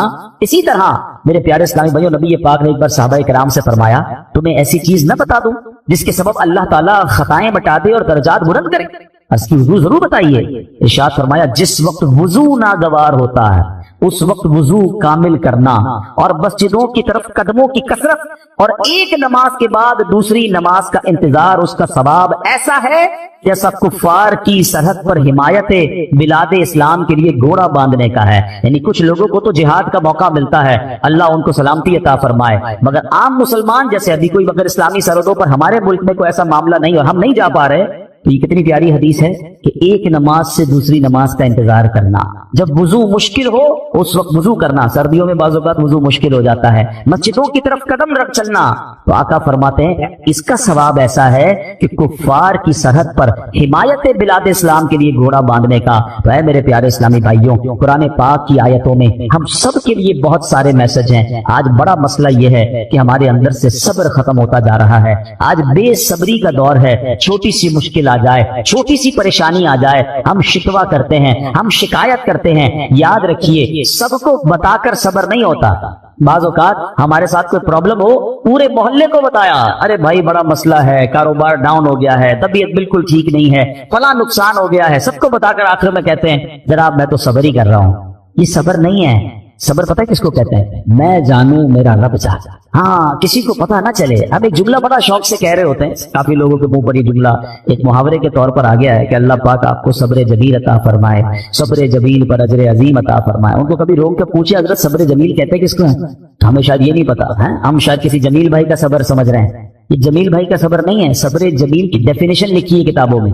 صبر جمیل یہ ہے کہ دو بندے ہوں، ایک پریشان ہے اور ایک بالکل خوشحال ہے، آپ کو دونوں کو دیکھ کر پتہ نہ چلے کہ پریشان کون، میرا چہرہ بھی نہ بتائے۔ اچھا ہم زبان سے نہیں بتاتے، چہرے سے پتہ چل جاتا ہے خیر تو ہے آج آپ کی طبیعت، آپ کا منہ اترا ہوا ہے تو ہاں بس یار وہ فلاں مسئلہ ہو گیا، نہیں کسی کو پتہ ہی نہ چلے۔ صبر یہ جو جس صبر کو سبحان اللہ جس کی برکتیں ہیں نا، پھر دیکھیں غیب سے کیسے مدد آتی ہے۔ وہ نعت کا شعر سنا ہوگا نا، کسی کا احسان کیوں اٹھائیں، کسی کو حالات کیوں بتائیں، تم ہی سے مانگیں گے تم ہی دو گے، تمہارے در سے ہی لو لگی۔ اب اچھا مجھے ایک بات بتائیں، میں اپنی بیماری کسی کو بتا دوں، کیا وہ علاج کر دے گا؟ میرا نقصان ہو گیا کاروبار میں، اس کو بتاؤں گا کیا پیسے دے دے گا؟ ملنا کچھ نہیں ہے، صبر کا ثواب جا رہا ہے۔ تو اللہ کرے کہ یہ بات سمجھ آ جائے کہ ہم پراپر صبر کرنے والے بنے ہیں۔ بات بڑی گہری لیکن عقل مند لوگ پک کر لیں گے۔ حضرت رابعہ بصریہ رضی اللہ تعالیٰ عنہ نے بڑی ولیہ تھی، بڑی کمال کی خاتون تھی، ان کے قریب سے ایک شخص گزرا، اس کے سر پر پٹی بندھی ہوئی تھی. تو حضرت رابعہ بصریہ نے پوچھا کیوں پٹی باندھی ہے؟ کہتے سر میں درد ہے، بیمار ہوں اس لیے پٹی باندھی ہے. آپ نے پتہ کیا کہا؟ کیا کبھی صحت کی پٹی بھی باندھی تھی؟ یہ بات بڑی گہری ہے. یعنی ان کا کہنا یہ تھا کہ رب نے تمہیں اتنے دن تک صحت مند رکھا، کسی کو نہیں بتایا.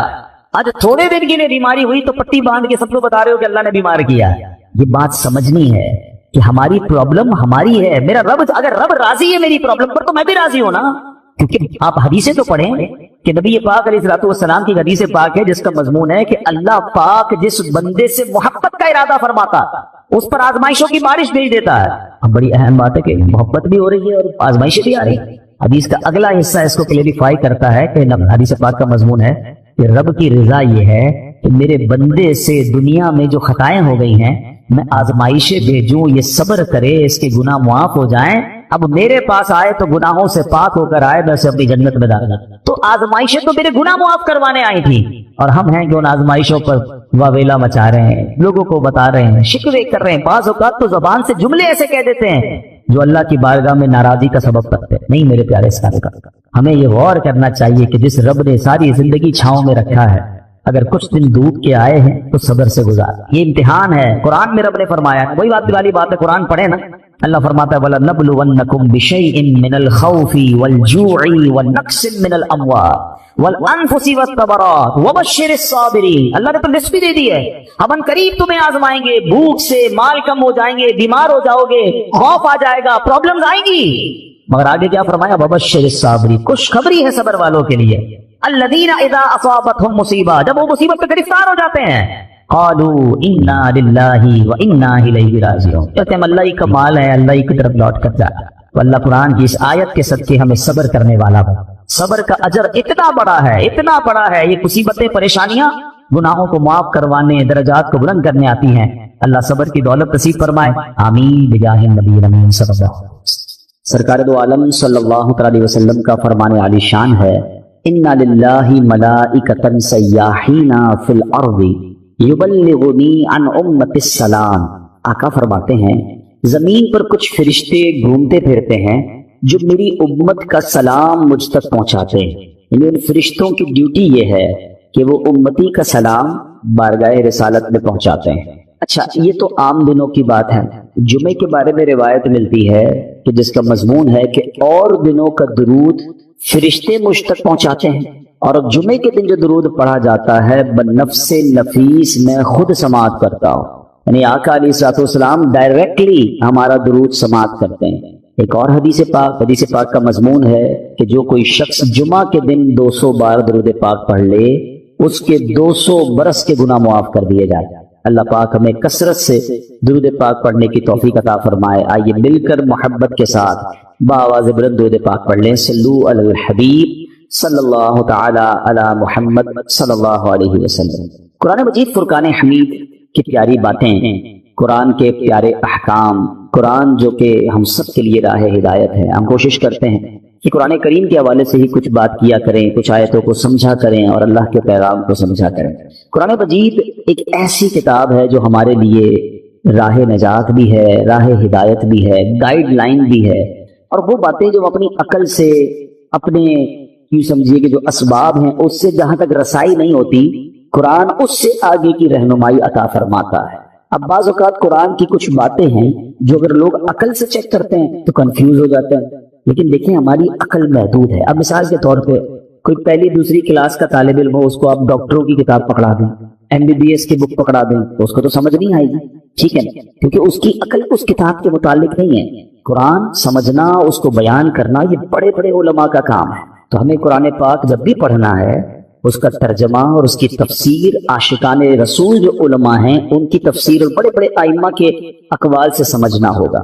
عقل کے گھوڑے دوڑاتے ہیں اور قرآن کو موجودہ معاملات سے جب کمپیئر کرنے جاتے ہیں تو کچھ لوگ ٹھوکر کھا جاتے ہیں. جیسے مثنوی شریف میں ایک بار ایک فلسفی کہیں سے گزر رہا تھا، اس کے کانوں میں قرآن کی تلاوت کی آواز آئی اور اس نے سورہ ملک کی تلاوت سنی، اور سورہ ملک کی جب آخری آیت اس نے سنی، ہم نے کئی بار سنی ہوگی، قل ارأیتم ان اصبح ماؤکم غورا فمن یأتیکم بماء معین. کئی باری آیت سنی. ترجمہ کیا ہے اس کا؟ آسان ترجمہ قرآن کنز العرفان، تم فرماؤ بھلا دیکھو تو اگر صبح کو تمہارا پانی زمین میں دھس جائے تو وہ کون ہے جو تمہیں نگاہوں کے سامنے بہتا ہوا پانی لا دے؟ یہ آیت کریمہ سن کر وہ فلسفی تکبر اور غرور میں کہنے لگا اس پہ کیا بڑی بات ہے، اگر اللہ پانی کو دھسا دے گا تو ہمارے پاس تو بڑی بڑی ڈرل مشینیں ہیں، بڑے بڑے آلات ہیں، ہم پانی کو نکال لیں گے، ہیں یہ تو جناب ہمارے اختیار میں ہے۔ اللہ فرماتا کون ہے جو نکالے؟ ہم نکالیں گے۔ اب اس نے قرآن کو اپنی عقل سے سمجھنے کی کوشش کی۔ اچھا اب کیا ہوا؟ رات کو وہ فلسفی سویا تو اس کے خواب میں اس نے دیکھا کہ ایک بڑا طاقتور شخص آیا، اس نے اس فلسفی کے منہ پر ایک زوردار چانٹا مارا۔ جب چانٹا مارا تو اس کی دونوں آنکھیں باہر آ گئیں، اور ہماری آنکھوں میں نور کا ایک ایک قطرہ ہوتا ہے، دونوں آنکھوں میں ایک ایک قطرہ ہوتا ہے جس سے ہم دیکھتے ہیں پانی، آنکھوں کا پانی جس کو اب کہا جاتا ہے، تو قطرے زمین پر گر کر خشک ہو گئے۔ خواب میں یہ سب کچھ ہوا ہے۔ خواب میں آنے والے شخص نے کہا کہ اے بدنصیب، اگر تو واقعی کدال اور پھاوڑے اور سائنسی آلات سے زمین میں گیا ہوا پانی نکال سکتا ہے تو اپنی ان دونوں آنکھوں سے نکلے ہوئے جو قطرے ہیں اس کو پانی کو نکال کے دکھا۔ صبح ہوئی تو اس کی آنکھیں پھوٹی ہوئی تھی، آنکھوں میں بہت درد تھا، نظر کچھ نہیں آ رہا تھا، اور اس کا وہ جو سارا نشہ تھا، سارا غرور تھا، وہ بھی اتر چکا تھا کہ ہر چیز اپنے دماغ سے فیصلہ نہیں کی جاتی، اللہ کے احکام ہیں تو ہمارا کام اس پر عمل کرنا ہے، اس پر یقین کرنا ہے، اسے فالو کرنا ہے۔ قرآن میں ایسے ایسے خزانے ہیں کہ قرآن تو وہ عظیم کتاب ہے کہ جس کی ہمیں جو ہے برکتیں حاصل کرنی چاہیے۔ معاذ اللہ اس کو ڈبیٹ میں، یعنی اس کو اگینسٹ میں اس کے بات کرنے سے پہلے 1000 بار سوچنا چاہیے۔ ہم مسلمان ہیں، ہمارا کام ایمان لانا ہے۔ شاعر کہتے ہیں نا، کسی کو تاج وقار بخشے، کسی کو ذلت کے غار بخشے، جو سب کے ماتھے پہ مہر قدرت لگا رہا ہے وہی خدا ہے۔ ہمیں اللہ کریم کے ہر فرمان پر بلا چوں چرا رب کریم عمل کرنے کی اور یقین کرنے کی توفیق عطا فرما۔ اچھا، اسی طرح قرآن مجید فرقان حمید میں اللہ کریم کی چونکہ اس میں باتیں ہیں، رب عز و جل کا ذکر ہے، اور اس میں ہمیں الحمدللہ اچھے طریقے سے ایمان بھی لانا ہے۔ یہاں ہمیں ایک اور بات بھی سمجھنا ہوگا کہ ہمارے اسلاف نے جب قرآن کریم فرقان حمید کو پڑھا تو پڑھنے کے بعد اس کے اندر ہم نے کتنا عمل کیا؟ بلکہ ہم پڑھتے نہیں ہیں، پڑھتے ہیں تو عمل نہیں کرتے۔ ہمارے بزرگان دین نے کیسا عمل کیا؟ قرآن مجید کی ایک آیت تھی، ایک بڑی کمال کی آیت ہے، اور اس آیت نے ہزاروں میں کہوں کہ بہت سارے لوگوں کی زندگی میں زبردست انقلاب برپا کر دیا۔ صرف ایک آیت ہے۔ آیت کیا ہے؟ الم یأن للذین آمنوا ان تخشع قلوبهم لذکر اللہ۔ 27واں پارہ ہے، سورہ حدید ہے، آیت نمبر 16 ہے۔ اس ایک آیت میں اتنا گہرا میسج ہے۔ اس کی میننگ کیا ہے؟ مانا یہ ہے کیا وقت نہیں آیا ان لوگوں کے لیے جو ایمان لائے کہ جھک جائیں ان کے دل اللہ کی یاد کے لیے؟ یعنی جھنجھوڑا گیا ہے، بھی وقت نہیں آیا کہ توبہ کرو اور اللہ کی طرف جھک جاؤ؟ اب دیکھیں جس کے دل پہ اثر ہونا ہوتا ہے کیسا ہوتا ہے، جو پاکیزہ دل اللہ پاک جن کے دلوں پر قرآن کا اثر ڈالتا ہے کیسا ہوتا ہے کہ حضرت فضیل بن عیاض رحمت اللہ تعالیٰ یہ بہت بڑے اللہ کے ولی گزرے ہیں، مگر شاید بہت کم لوگوں کو پتا ہوگا کہ توبہ سے پہلے یہ بہت بڑے ڈاکو تھے، اور اتنے خطرناک ڈاکو تھے کہ محلے والے، علاقے والے، شہر والے ان سے ڈرا کرتے تھے۔ آپ نے قرآن مجید کی ایک آیت پر عمل کیا۔ ہوا کیا کہ ایک بار آپ قافلے کے ساتھ کہیں جا رہے تھے، قافلے میں ایک شخص جو تھا تلاوت قرآن کر رہا تھا، اور اس نے یہ آیت پڑھ دی۔ آیت کیا ہے؟ الم یأن للذین آمنوا ان تخشع قلوبهم لذکر اللہ۔ کیا وقت نہیں آیا ان لوگوں کے لیے جو ایمان لائے کہ جھک جائیں ان کے دل اللہ کی یاد کے لیے؟ اب جب یہ آیت آپ نے سنی نا، حضرت فضیل بن عیاض کے دل پر ایسا اثر ہوا، اتنا روئے اور کہتے ہیں یا اللہ وہ وقت آ گیا ہے کہ ہم تیری راہ میں چل پڑیں۔ آپ رحمت اللہ تعالی زاروں کے تار رونے لگے، اس کے تقاضے پورے کیے، لوگوں کا لوٹا مال واپس کیا، اور اپنے سارے جو ڈاکوؤں کا گروپ تھا کہہ دیا کہ میں نے توبہ کر لی ہے، اب میں اللہ کی نافرمانی نہیں کروں گا۔ ڈاکوؤں کے قافلے والوں نے کہا کہ سردار اب ڈکیتی میں بھی ہمارے سردار تھے، اب توبہ کر لی تو اس میں بھی آپ ہمارے سردار ہیں۔ پورے قافلے نے توبہ کی، اللہ کی یاد میں لگ گئے، علم دین سیکھا، عبادت و ریاضت میں مصروف ہوئے۔ اللہ اکبر، پھر اللہ نے آپ کو ولایت کا ایسا مقام عطا کیا۔ ایک مرتبہ مینا میں ایک پہاڑ پر موجود تھے، آپ نے فرمایا اگر کوئی ولی اللہ اس پہاڑ کو حکم دے کہ پہاڑ لمبا ہو جا تو فوراً لمبا ہو جائے گا۔ بس اتنا کہنے کی دیر تھی کہ پہاڑ نے لمبا ہونا شروع کر دیا۔ آپ نے فرمایا پہاڑ رک جا، میں نے تجھے حکم نہیں دیا۔ یہ سنتے ہی وہ ٹھہر گیا۔ تو اللہ والے جو ہوتے ہیں، تو اب یہاں جو اصل ہمیں بات سیکھنی ہے کہ توبہ کرنے سے اللہ کیسا مرتبہ عطا فرماتا ہے۔ ڈاکو ہو اللہ اسے اپنا ولی بنا لے گا، بس سچے دل سے توبہ کرنا ہے اور قرآن کے نور کو دل میں داخل کرنا ہے۔ ایسی بہت ساری قرآن میں آیتیں ہیں، اگر بندہ دل سے پڑھے تو وہ ڈائریکٹ دل پر اثر کرتی ہیں، امپیکٹ کریٹ کرتی ہیں. آپ قرآن کا امپیکٹ دیکھیں نا، کبھی کبھی ایسا ہوتا ہے کہ بہت اچھا قاری تلاوت کرنے والا ہو یا امام صاحب بڑی اچھی تلاوت کر رہے ہوں، ہمیں سمجھ نہیں آتا مگر آنکھوں سے آنسو جاری ہو جاتے ہیں، دل پر ایک کیفیت طاری ہو جاتی ہے. کیسے؟ بات تو سمجھ نہیں آ رہی ہے. یہ وہ قرآن کا نور ہے، یہ وہ قرآن کی برکت ہے جو آپ اپنے دل میں محسوس کرتے ہیں. اللہ کرے کہ میں اور آپ سمجھ کر قرآن پڑھنے والے بنیں اور قرآن کی برکتیں حاصل کریں. صحابہ کرام کس طرح عمل کرتے تھے؟ قرآن کی آیت پڑھتے تھے اور نیکی پر عمل کر لیتے تھے. بخاری شریف کی ایک حدیث ہے، حضرت ابو طلحہ انصاری رضی اللہ تعالیٰ بڑے مالدار صحابی تھے. انہیں اپنے مال میں بیروحا، یہ بڑا پیارا ایک آپ کا کنواں تھا، باغ بھی تھا، وہ باغ بڑا پسند تھا آپ کو. تو بیروحا نامی باغ انہیں بڑا پسند تھا. تو قرآن کی آیت نازل ہوئی، لن تنالوا البر حتى تنفقوا مما تحبون. یہ چوتھے پارے کی پہلی آیت ہے. اب دیکھیں اس ایک آیت میں میسج کتنا ہے، 6600 سے زیادہ آیتوں میں کیا کیا خزانے ہوں گے. میں نے آپ کو ابھی ایک آیت سنائی جس نے حضرت فضیل بن عیاض کو بدل دیا. ابھی ایک آیت سنائیے، چوتھے پارے کی پہلی آیت. ترجمہ کیا ہے اس کا؟ تم ہرگز بھلائی کو نہیں پا سکو گے جب تک راہ خدا میں اپنی پیاری چیز خرچ نہ کرو. کیا شاندار میسج ہے. اگر بھلائی چاہیے تو اللہ کی راہ میں بیسٹ خرچ کرنا، گھٹیا نہیں. اچھا انہوں نے پڑھی یہ آیت، ابھی نازل ہوئی، ابھی پڑھی، فوراً نبی پاک کی بارگاہ میں حاضر ہوئے، کہتے حضور بیروحا جو ہے نا باغ مجھے بڑا پسند ہے. اللہ نے فرمایا ہے بھلائی جب ملے گی جب بہترین چیز خرچ کرو گے. حضور میں اپنا یہ پورا باغ ہی راہ خدا میں خرچ کرتا ہوں، صدقہ کرتا ہوں. ادھر آیت پڑھی، ادھر عمل شروع. ہم نہ جانے کتنے بیان سنتے ہیں، کتنی آیتیں پڑھتے ہیں، کتنا قرآن پڑھتے ہیں، عمل کدھر ہے؟ تو یہ وہ لوگ تھے جو قرآن پڑھتے تھے اور فوراً اس پر عمل کرنا شروع کرتے تھے. اور پھر اللہ نے ان کو کیسا مرتبہ عطا فرمایا. اے میرے پیارے اسلامی بھائیوں، قرآن سے محبت کیجیے، قرآن سے دوستی کیجیے. حدیث پاک میں آتا ہے جس کا مضمون ہے وہ دل ویران ہے جس میں کچھ قرآن نہیں. ہم چیک کریں ہمارے سینوں میں کتنا قرآن ہے. میں آج آپ کو ایک ایسی روایت سنانے جا رہا ہوں کہ جب بھی پڑھتے ہیں نا یا اس کو سنتے ہیں کہتے ہیں وہ رونگٹے کھڑے ہو جاتے ہیں. یہ تورات شریف میں روایت ہے کہ اللہ پاک ارشاد فرماتا ہے، اے میرے بندے کیا تجھے مجھ سے حیا نہیں آتی کہ تو راستے میں چل رہا ہوتا ہے، تیرے پاس اپنے کسی بھائی کا خط آتا ہے تو تو راستے سے ہٹ جاتا ہے، بیٹھ کر اس کے ایک ایک حرف کو غور سے پڑھتا یہاں تک کہ اس کا کوئی لفظ نہیں چھوڑتا جبکہ میری کتاب میں نے تیری طرف نازل کی. دیکھ اس میں تیرے لیے کتنی تفصیل ہے، میں نے کتنی بار تجھے سمجھایا تاکہ تو اس میں غور کرے، پھر بھی تو اس سے منہ پھیرتا ہے. کیا میرا مرتبہ تیرے نزدیک تیرے بھائیوں سے کب؟ اب آج کے دور میں ذرا سمجھیے گا، ہم کہیں جا بلکہ نماز پڑھ رہے ہو، ابھی مسجد میں ہمارے موبائل پر میسج آیا، میسج آنے کی ٹیون آیا، بیل بجے، واٹس ایپ آیا، پتہ چل گیا ہے. اب دل میں خیال آنا شروع ہوگا، پتہ نہیں کس کا ہوگا، کیا لکھا ہوگا، کیا پیغام ہوگا. جلدی سے موبائل نکالو، چیک کرو، مس نہ ہو جائے. کال آئی ہے فوراً دیکھیں گے کس کی آئی ہے. غور کیجئے، اللہ فرما رہا ہے کتنی حقیقت بات ہے کہ ہم مسجد میں، نماز میں، سفر میں، ٹریول میں میسج آئے چھوڑتے نہیں. یہی تو بات تورات میں فرمائی نا کہ تیرے بھائی کا تیرے پاس خط آیا، پیغام آیا تو اس راستے سے رک جاتا ہے، ایک ایک حرف پر غور پڑتا ہے. اور میں نے جو تجھ پر کتاب نازل کی تیرے پاس اس کے لیے ٹائم نہیں ہے. کتنی ہدایت کی باتیں ہیں، کتنا تجھے اس نے سمجھایا ہے، کتنا تجھے بتایا ہے. پھر اگلا جملہ جو آخری جملہ ہے نا وہ ہلا دیتا ہے. رب فرماتا ہے کہ میرا مرتبہ تیرے نزدیک تیرے بھائیوں سے بھی کم ہے، ہماری فیملی سے بھی کم. ہمارے پاس اللہ کا مرتبہ ہو گیا معاذ اللہ. فیملی کا میسج مس نہیں کرتے، باس کا میسج مس نہیں کرتے، دوستوں کا میسج مس نہیں کرتے، رات کو آدھی رات کو اٹھ کر بھی موبائل چیک کرتے ہیں. قرآن بھی تو میسج ہے نا، اور اللہ کا میسج ہے، راہ نجات ہے، راہ ہدایت ہے، کتنے خزانے ہیں ہمارے لیے. اچھا میں اور آپ واٹس ایپ پڑھیں، ہر واٹس ایپ پڑھنے کا تو ثواب نہیں نا. قرآن جتنا پڑھے ثواب ہے، ہر لفظ پر ثواب ہے. اور برکتیں کیسی ہیں، اللہ اکبر اللہ اکبر. ایک صحابی ہے حضرت ثابت بن قیس، ان کا گھر جو ہے رات کے وقت ان کا گھر ایسے چمکتا تھا جیسے روشن چراغ چمکتا.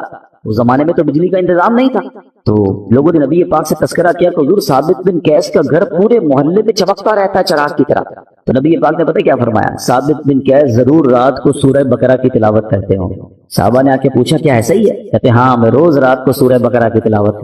یعنی آپ غور کریں کہ قرآن پڑھنے پر ثواب، برکتوں کا نزول، فرشتوں کا نزول، ہدایت الگ مل رہی ہے، گائیڈنس الگ مل رہی ہے. But we have no time to read Quran and have no time to understand Quran. لیکن جو میسجز آ رہے ہیں، جو ای میلز آ رہی ہیں، جو واٹس ایپ آ رہے ہیں، سب پڑھ رہے ہیں، سب دیکھ رہے ہیں، مس نہ ہو جائے. کتنی بڑی بات ہے کہ اللہ کے پیغام کے لیے وقت نہیں ہے. ہم مسلمان ہیں، ہم کیا یہ جواب دے سکیں گے قیامت کے دن کہ اللہ بڑا بیزی تھا، ٹائم نہیں تھا، بیزی لائف تھی، فیملی لائف تھی؟ نہیں میرے پیارے سامنے، اس کو محسوس کیجیے۔ اب میں ایک اور لاجک کے ذریعے سمجھاتا ہوں، پھر میں قرآن کی اس آیت کی طرف آؤں گا جو آج میرا ٹاپک ہے۔ اللہ کرے کہ قرآن سے محبت کسی طرح بڑھ جائے اور روز قرآن پڑھنے والے بنے۔ آپ میں سے بہت سارے مجھے ایسے چہرے نظر آ رہے ہیں کہ جو بزنس مین بھی ہیں، اپنے اپنے کاروبار میں باس کی حیثیت رکھتے ہیں، یا مینیجر ہیں، یا HOD ہیں۔ ہم کیا کرتے ہیں نارملی رات کو سونے سے پہلے ہم اپنے مینیجر کو، اپنے امپلائی کو کچھ میسیجز کرتے ہیں کہ بیٹا صبح اٹھ کے یہ کام کر لینا، یہاں سے چیک اٹھا لینا، فلاں فائل وہاں دے دینا، بینک میں یہ پیسے ڈلوا دینا، 5 7 8 کام دے کے آپ فری ہو گئے۔ آپ کو پتا ہے اب جب میں اٹھ کر کھانا وانا کھا کے بریک فاسٹ کر کے آفس پہنچوں گا، یہ سارے کام ہو گئے ہوں گے کیونکہ اس کی ڈیوٹی یہی ہے۔ اب ایک دن آپ صبح اٹھے اور آپ نے فون کیا کہ میں نے آپ کو کام دیے تھے وہ سارے ہو گئے، وہ کہے کہ سر وہ آپ کا میسج نہیں سن سکا، مجھے بتائیں آپ کا کیا ریپلائی ہوگا؟ اور اگر بڑے اہم کام، بڑے امپورٹنٹ کام آپ نے دیے ہوں اور وہ آپ کو یہ جواب دے دے کہ ٹائم گزر گیا بینک کا، وہ جو فیس جمع کروانے کا ٹائم تھا وہ ختم ہو گیا ہے، آج چالان جمع کرانے کی آخری ڈیٹ تھی وہ ختم ہو گئی، اور بندہ آپ کو جواب یہ دے میں نے سنا ہی نہیں آپ کا پیغام، بتائیں آپ کا کیا جواب ہوگا؟ آپ کتنا ناراض ہوں گے کہ تمہاری ڈیوٹی تھی، تمہاری تو جاب ہی یہی تھی کہ میرا میسج سنتے، تمہیں پتہ ہے کتنا نقصان ہو گیا، کتنا شاؤٹ کریں گے آپ، کتنا ناراض ہوں گے۔ آپ کا کوئی میسج نہ سنے آپ کو برا لگتا ہے۔ مجھے 40 سال ہو گئے، کسی کو 50 سال ہو گئے، کسی کو 30 سال ہو گئے اس دنیا میں آئے ہوئے، سب کے گھر میں قرآن ہے، سب کے گھر میں اللہ کا میسج آیا ہوا ہے۔ کیا آپ نے پڑھ لیا ہے؟ آپ نے سن لیا ہے؟ آپ نے سمجھ لیا ہے؟ سوچیں اللہ کی بارگاہ میں اگر اللہ ناراض ہو گیا تو ہم کدھر جائیں؟ نہ کریں ایسا۔ یا تو ایسا ہوتا نا کسی بھی چیز کا ٹائم نہیں ہے، سب چیزوں کا ٹائم ہے، سوشل میڈیا کا ٹائم ہے، فیملی کے لیے ٹائم ہے، کھانے پینے کا ٹائم ہے، نوکری کا ٹائم ہے، گھومنے پھرنے کا ٹائم ہے، دوستوں میں جانے کا ٹائم ہے، اب تو جم ٹائم نیا آ گیا ہے جناب، جم ٹائم ہے، واکنگ ٹائم ہے، سب ٹائم ہے آپ کے پاس۔ افسوس یہ ہے کہ قرآن ٹائم نہیں ہے۔ سوچیے یہ قرآن سے دوری اچھی نہیں ہے۔ آپ کو پتا ہے جب میں اور آپ قبر میں جائیں گے نا، سارے سافٹ ویئر آف لائن ہو جائیں گے، جتنے سافٹ ویئر ہم کھولتے ہیں نا، قرآن قبر میں بھی آن لائن ہو۔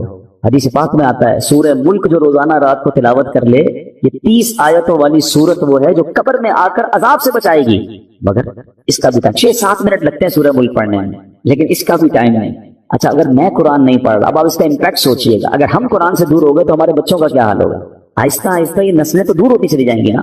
اگر میرے بچے قرآن پڑھنے والے نہیں ہوں گے تو اینڈ آف دا ڈے مجھے ایصال ثواب کیا کریں گے؟ کیا سوشل میڈیا کھول کر ایصال ثواب کریں گے؟ قرآن پڑھ کر میری قبر پر آ کر فاتحہ پڑھیں گے ایصال ثواب کریں گے؟ سوچئے، اپنے گھر میں یہ ماحول بنائیے، میں بھی قرآن پڑھوں، میری فیملی بھی قرآن پڑھے، انہیں نظر آئے کہ گھر میں قرآن کی تلاوت ہوتی ہے، پھر قرآن انڈرسٹینڈ کریں۔ اب تو بڑا آسان ہو گیا ہے، اب تو اردو زبان میں ترجمے موجود ہیں، ٹرانسلیشنز ہیں، ماشاءاللہ دعوت اسلامی نے تو قرآن کو اتنا آسان کر دیا ہمارے لیے کہ ترجمہ قرآن اور پھر تفسیر قرآن صراط الجنان، یہ اتنی کمال کی قرآن پاک کی تفسیر ہے، ڈیٹیل تفسیر آسان اردو میں، پھر اس کی اپلیکیشن بھی بنا دی ہے، آپ سرچ بھی کر سکتے ہیں کوئی ٹاپک، کوئی آیت، کوئی موضوع، اور آپ کو اس کے تحت قرآن پاک کی تفسیر مل جائے گی، اپنے موبائل میں ڈاؤن لوڈ کر لیں، فری آف چارج ہے، اتنا کچھ کر دیا۔ پھر تفسیر قرآن صراط الجنان کو آڈیو ریکارڈ بھی کر دیا کہ اگر کوئی بندہ چاہتا ہے کہ میں جناب صرف سنتا جاؤں، میرے پاس ٹائم نہیں ہے پڑھنے کا، نگاہوں کا مسئلہ ہو جاتا ہے، بعض لوگوں کو پڑھنے میں تکلیف ہوتی ہے، تو ہم روز کا آدھا گھنٹہ 20 منٹ 15 منٹ تفسیر قرآن سن لیں، اسی اپلیکیشن سے آڈیو سن لیں، تو انشاءاللہ آپ انڈرسٹینڈ کریں گے، اور یہ وہ پیغام ہیں جو ہمیں انشاءاللہ بہت کچھ سکھائیں گے۔ تو آج میں قرآن پاک کی ایک ایسی آیت، الحمدللہ ہم یہ بھی کوشش کرتے ہیں کہ جس میں ہم قرآن پاک کی ان آیتوں کا ذکر کریں کہ جس میں اللہ نے براہ راست مومنوں سے بات کی ہے، اے ایمان والو کہہ کر، او یو بلیورز، یا ایھا الذین آمنو۔ یاد رکھیے گا ویسے تو more than 6000 آیات ہیں قرآن میں، مگر 89 آیتیں وہ ہیں جس میں ڈائریکٹلی مجھ سے اور آپ سے اللہ نے بات کی ہے۔ پیارے بھائیوں کم از کم وہ 89 آیتیں تو پڑھ لیں کہ اللہ نے مجھے کہا کیا ہے، حکم کیا دیا ہے، آرڈر کیا دیا ہے۔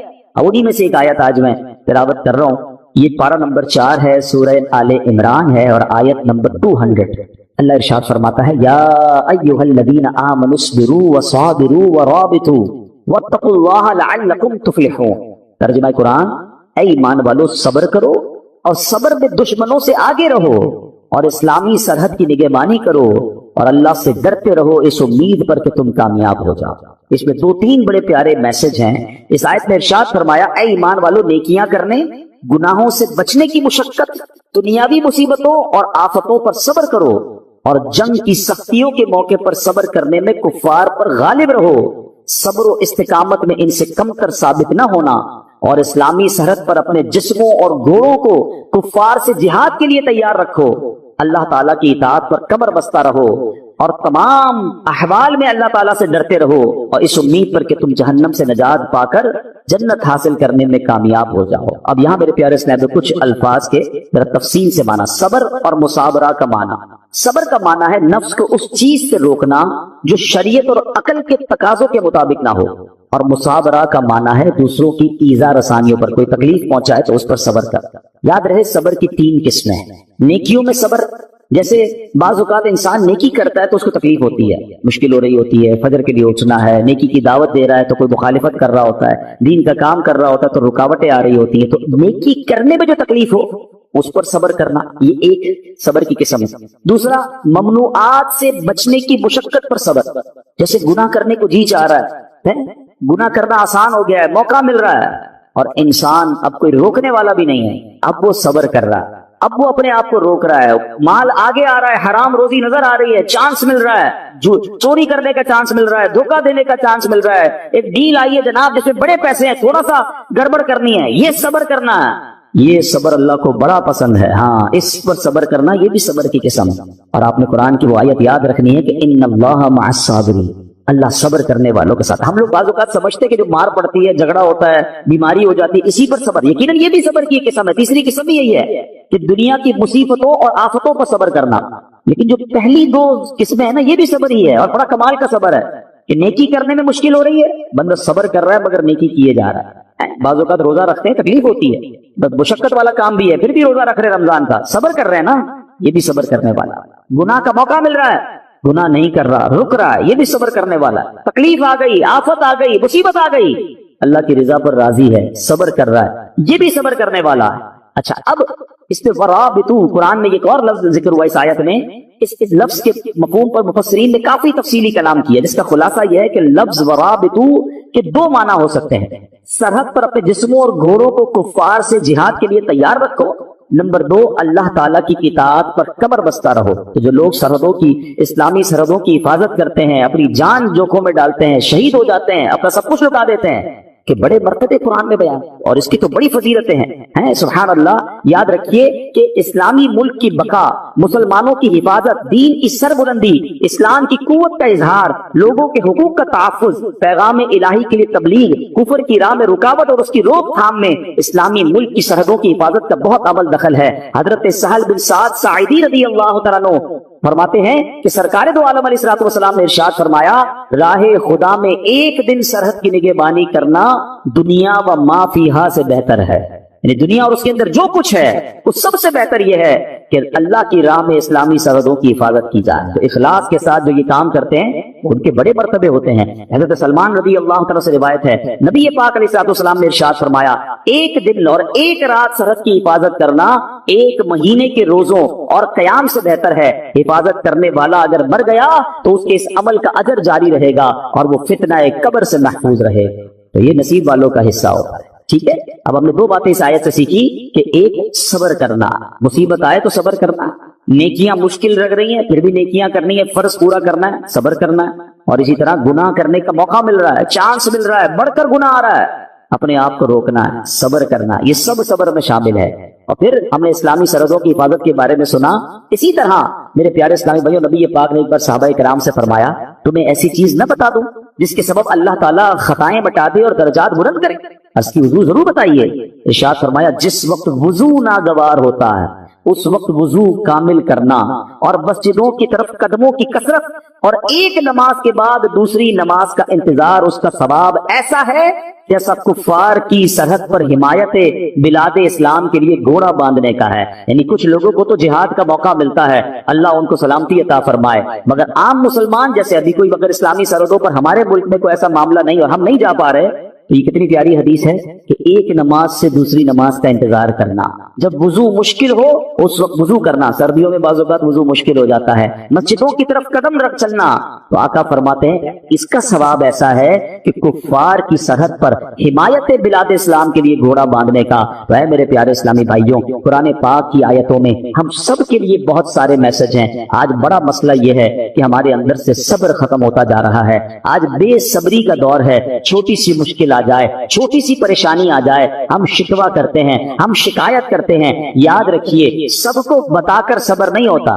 بعض اوقات ہمارے ساتھ کوئی پرابلم ہو پورے محلے کو بتایا، ارے بھائی بڑا مسئلہ ہے، کاروبار ڈاؤن ہو گیا ہے، طبیعت بالکل ٹھیک نہیں ہے، فلاں نقصان ہو گیا ہے، سب کو بتا کر آخر میں کہتے ہیں جناب میں تو صبر ہی کر رہا ہوں۔ یہ صبر نہیں ہے۔ صبر پتہ ہے کس کو کہتے ہیں؟ میں جانوں میرا رب جانے۔ ہاں، کسی کو پتا نہ چلے۔ اب ایک جملہ بڑا شوق سے کہہ رہے ہوتے ہیں، کافی لوگوں کے منہ پر یہ جملہ ایک محاورے کے طور پر آ گیا ہے کہ اللہ پاک آپ کو صبر جمیل عطا فرمائے، صبر جمیل پر اجر عظیم عطا فرمائے۔ ان کو کبھی روک کے پوچھے حضرت صبر جمیل کہتے ہیں کس کو ہیں؟ تو ہمیں شاید یہ نہیں پتا ہے، ہم شاید کسی جمیل بھائی کا صبر سمجھ رہے ہیں۔ یہ جمیل بھائی کا صبر نہیں ہے۔ صبر جمیل کی ڈیفینیشن لکھی ہے کتابوں میں۔ صبر جمیل یہ ہے کہ دو بندے ہوں، ایک پریشان ہے اور ایک بالکل خوشحال ہے، آپ کو دونوں کو دیکھ کر پتا نہ چلے کہ پریشان کون، میرا چہرہ بھی نہ بتائے۔ اچھا ہم زبان سے نہیں بتاتے، چہرے سے پتا چل جاتا ہے بھائی خیر تو ہے آج آپ کی طبیعت، آپ کا منہ اترا ہوا ہے تو ہاں بس یار وہ فلاں مسئلہ ہو گیا، نہیں کسی کو پتہ ہی نہ چلے۔ صبر یہ ہے جو جس صبر کو سبحان اللہ جس کی برکتیں ہیں نا، پھر دیکھیں غیب سے کیسے مدد آتی ہے۔ وہ نعت کا شعر سنا ہوگا نا، کسی کا احسان کیوں اٹھائیں، کسی کو حالات کیوں بتائیں، تم ہی سے مانگیں گے تم ہی دو گے، تمہارے در سے ہی لو لگی۔ اب اچھا مجھے ایک بات بتائیں، میں اپنی بیماری کسی کو بتا دوں کیا کوئی علاج کر دے گا؟ میرا نقصان ہو گیا کاروبار میں، اس کو بتاؤں گا کیا پیسے دے دے گا؟ ملنا کچھ نہیں ہے، صبر کا ثواب جا رہا ہے۔ اللہ کرے کہ یہ بات سمجھ آ جائے کہ ہم پراپر صبر کرنے والے بنے ہیں۔ بات بڑی گہری لیکن عقل مند لوگ پک کر لیں گے۔ حضرت رابعہ بصریہ رضی اللہ تعالیٰ عنہ نے بڑی ولیہ تھیں، بڑی کمال کی خاتون تھی، ان کے قریب سے ایک شخص گزرا، اس کے سر پر پٹی بندھی ہوئی تھی۔ تو حضرت رابعہ بصریہ نے پوچھا کیوں پٹی باندھی ہے؟ کہتے سر میں درد ہے، بیمار ہوں اس لیے پٹی باندھی ہے۔ آپ نے پتہ کیا کہا؟ کیا کبھی صحت کی پٹی بھی باندھی تھی؟ یہ بات بڑی گہری ہے۔ یعنی ان کا کہنا یہ تھا کہ رب نے تمہیں اتنے دن تک صحت مند رکھا، کسی کو نہیں بتایا، آج تھوڑے دن کی بیماری ہوئی تو پٹی باندھ کے سب کو بتا رہے ہو کہ اللہ نے بیمار کیا۔ یہ بات سمجھنی ہے کہ ہماری پرابلم ہماری ہے، میرا رب اگر رب راضی ہے میری پرابلم پر تو میں بھی راضی ہوں نا۔ کیونکہ آپ حدیثیں تو پڑھیں کہ نبی پاک علیہ الصلوۃ والسلام کی حدیث پاک ہے جس کا مضمون ہے کہ اللہ پاک جس بندے سے محبت کا ارادہ فرماتا اس پر آزمائشوں کی بارش بھیج دیتا ہے۔ اب بڑی اہم بات ہے کہ محبت بھی ہو رہی ہے اور آزمائشیں بھی آ رہی ہیں۔ حدیث کا اگلا حصہ اس کو کلیریفائی کرتا ہے کہ حدیث پاک کا مضمون ہے کہ رب کی رضا یہ ہے کہ میرے بندے سے دنیا میں جو خطائیں ہو گئی ہیں میں آزمائشیں بھیجوں، یہ صبر کرے، اس کے گناہ معاف ہو جائیں، اب میرے پاس آئے تو گناہوں سے پاک ہو کر آئے، میں اسے اپنی جنت میں ڈالوں۔ تو آزمائشیں تو میرے گناہ معاف کروانے آئی تھی، اور ہم ہیں کہ ان آزمائشوں پر واویلا مچا رہے ہیں، لوگوں کو بتا رہے ہیں، شکوے کر رہے ہیں، بعض اوقات تو زبان سے جملے ایسے کہہ دیتے ہیں جو اللہ کی بارگاہ میں ناراضی کا سبب کرتے ہیں۔ نہیں میرے پیارے اسلام، ہمیں یہ غور کرنا چاہیے کہ جس رب نے ساری زندگی چھاؤں میں رکھا ہے، اگر کچھ دن ڈوب کے آئے ہیں تو صبر سے گزار۔ یہ امتحان ہے، قرآن میں رب نے فرمایا، وہی بات والی بات ہے، قرآن پڑھے نا، اللہ فرماتا ہے وَلَنَبْلُوَنَّكُمْ بِشَيْءٍ مِّنَ الْخَوْفِ وَالْجُوعِ وَالنَّقْصٍ مِّنَ الْأَمْوَالِ وَالْأَنفُسِ وَالثَّمَرَاتِ وَبَشِّرِ الصَّابِرِينَ۔ اللہ نے تو لسٹ بھی دے دی ہے، ہم ان قریب تمہیں آزمائیں گے، بھوک سے مال کم ہو جائیں گے، بیمار ہو جاؤ گے، خوف آ جائے گا، پرابلمز آئیں گی، مگر آگے کیا فرمایا؟ وَبَشِّرِ الصَّابِرِينَ، خوشخبری ہے صبر والوں کے لیے۔ الَّذِينَ إِذَا أَصَابَتْهُمْ مُصِیبَۃٌ، جب وہ مصیبت پہ گرفتار ہو جاتے ہیں، قَالُوا إِنَّا لِلَّهِ وَإِنَّا إِلَيْهِ راجعون، کہتے ہیں اللہ ہی کا مال ہے، اللہ ہی کی طرف لوٹ کر جاتا ہے۔ تو اللہ قرآن کی اس آیت کے صدقے ہمیں صبر کرنے والا بنا۔ صبر کا اجر اتنا بڑا ہے، اتنا بڑا ہے، یہ مصیبتیں پریشانیاں گناہوں کو معاف کروانے، درجات کو بلند کرنے آتی ہیں۔ اللہ صبر کی دولت نصیب فرمائے، آمین بجاہ النبی الامین صلی اللہ علیہ وسلم۔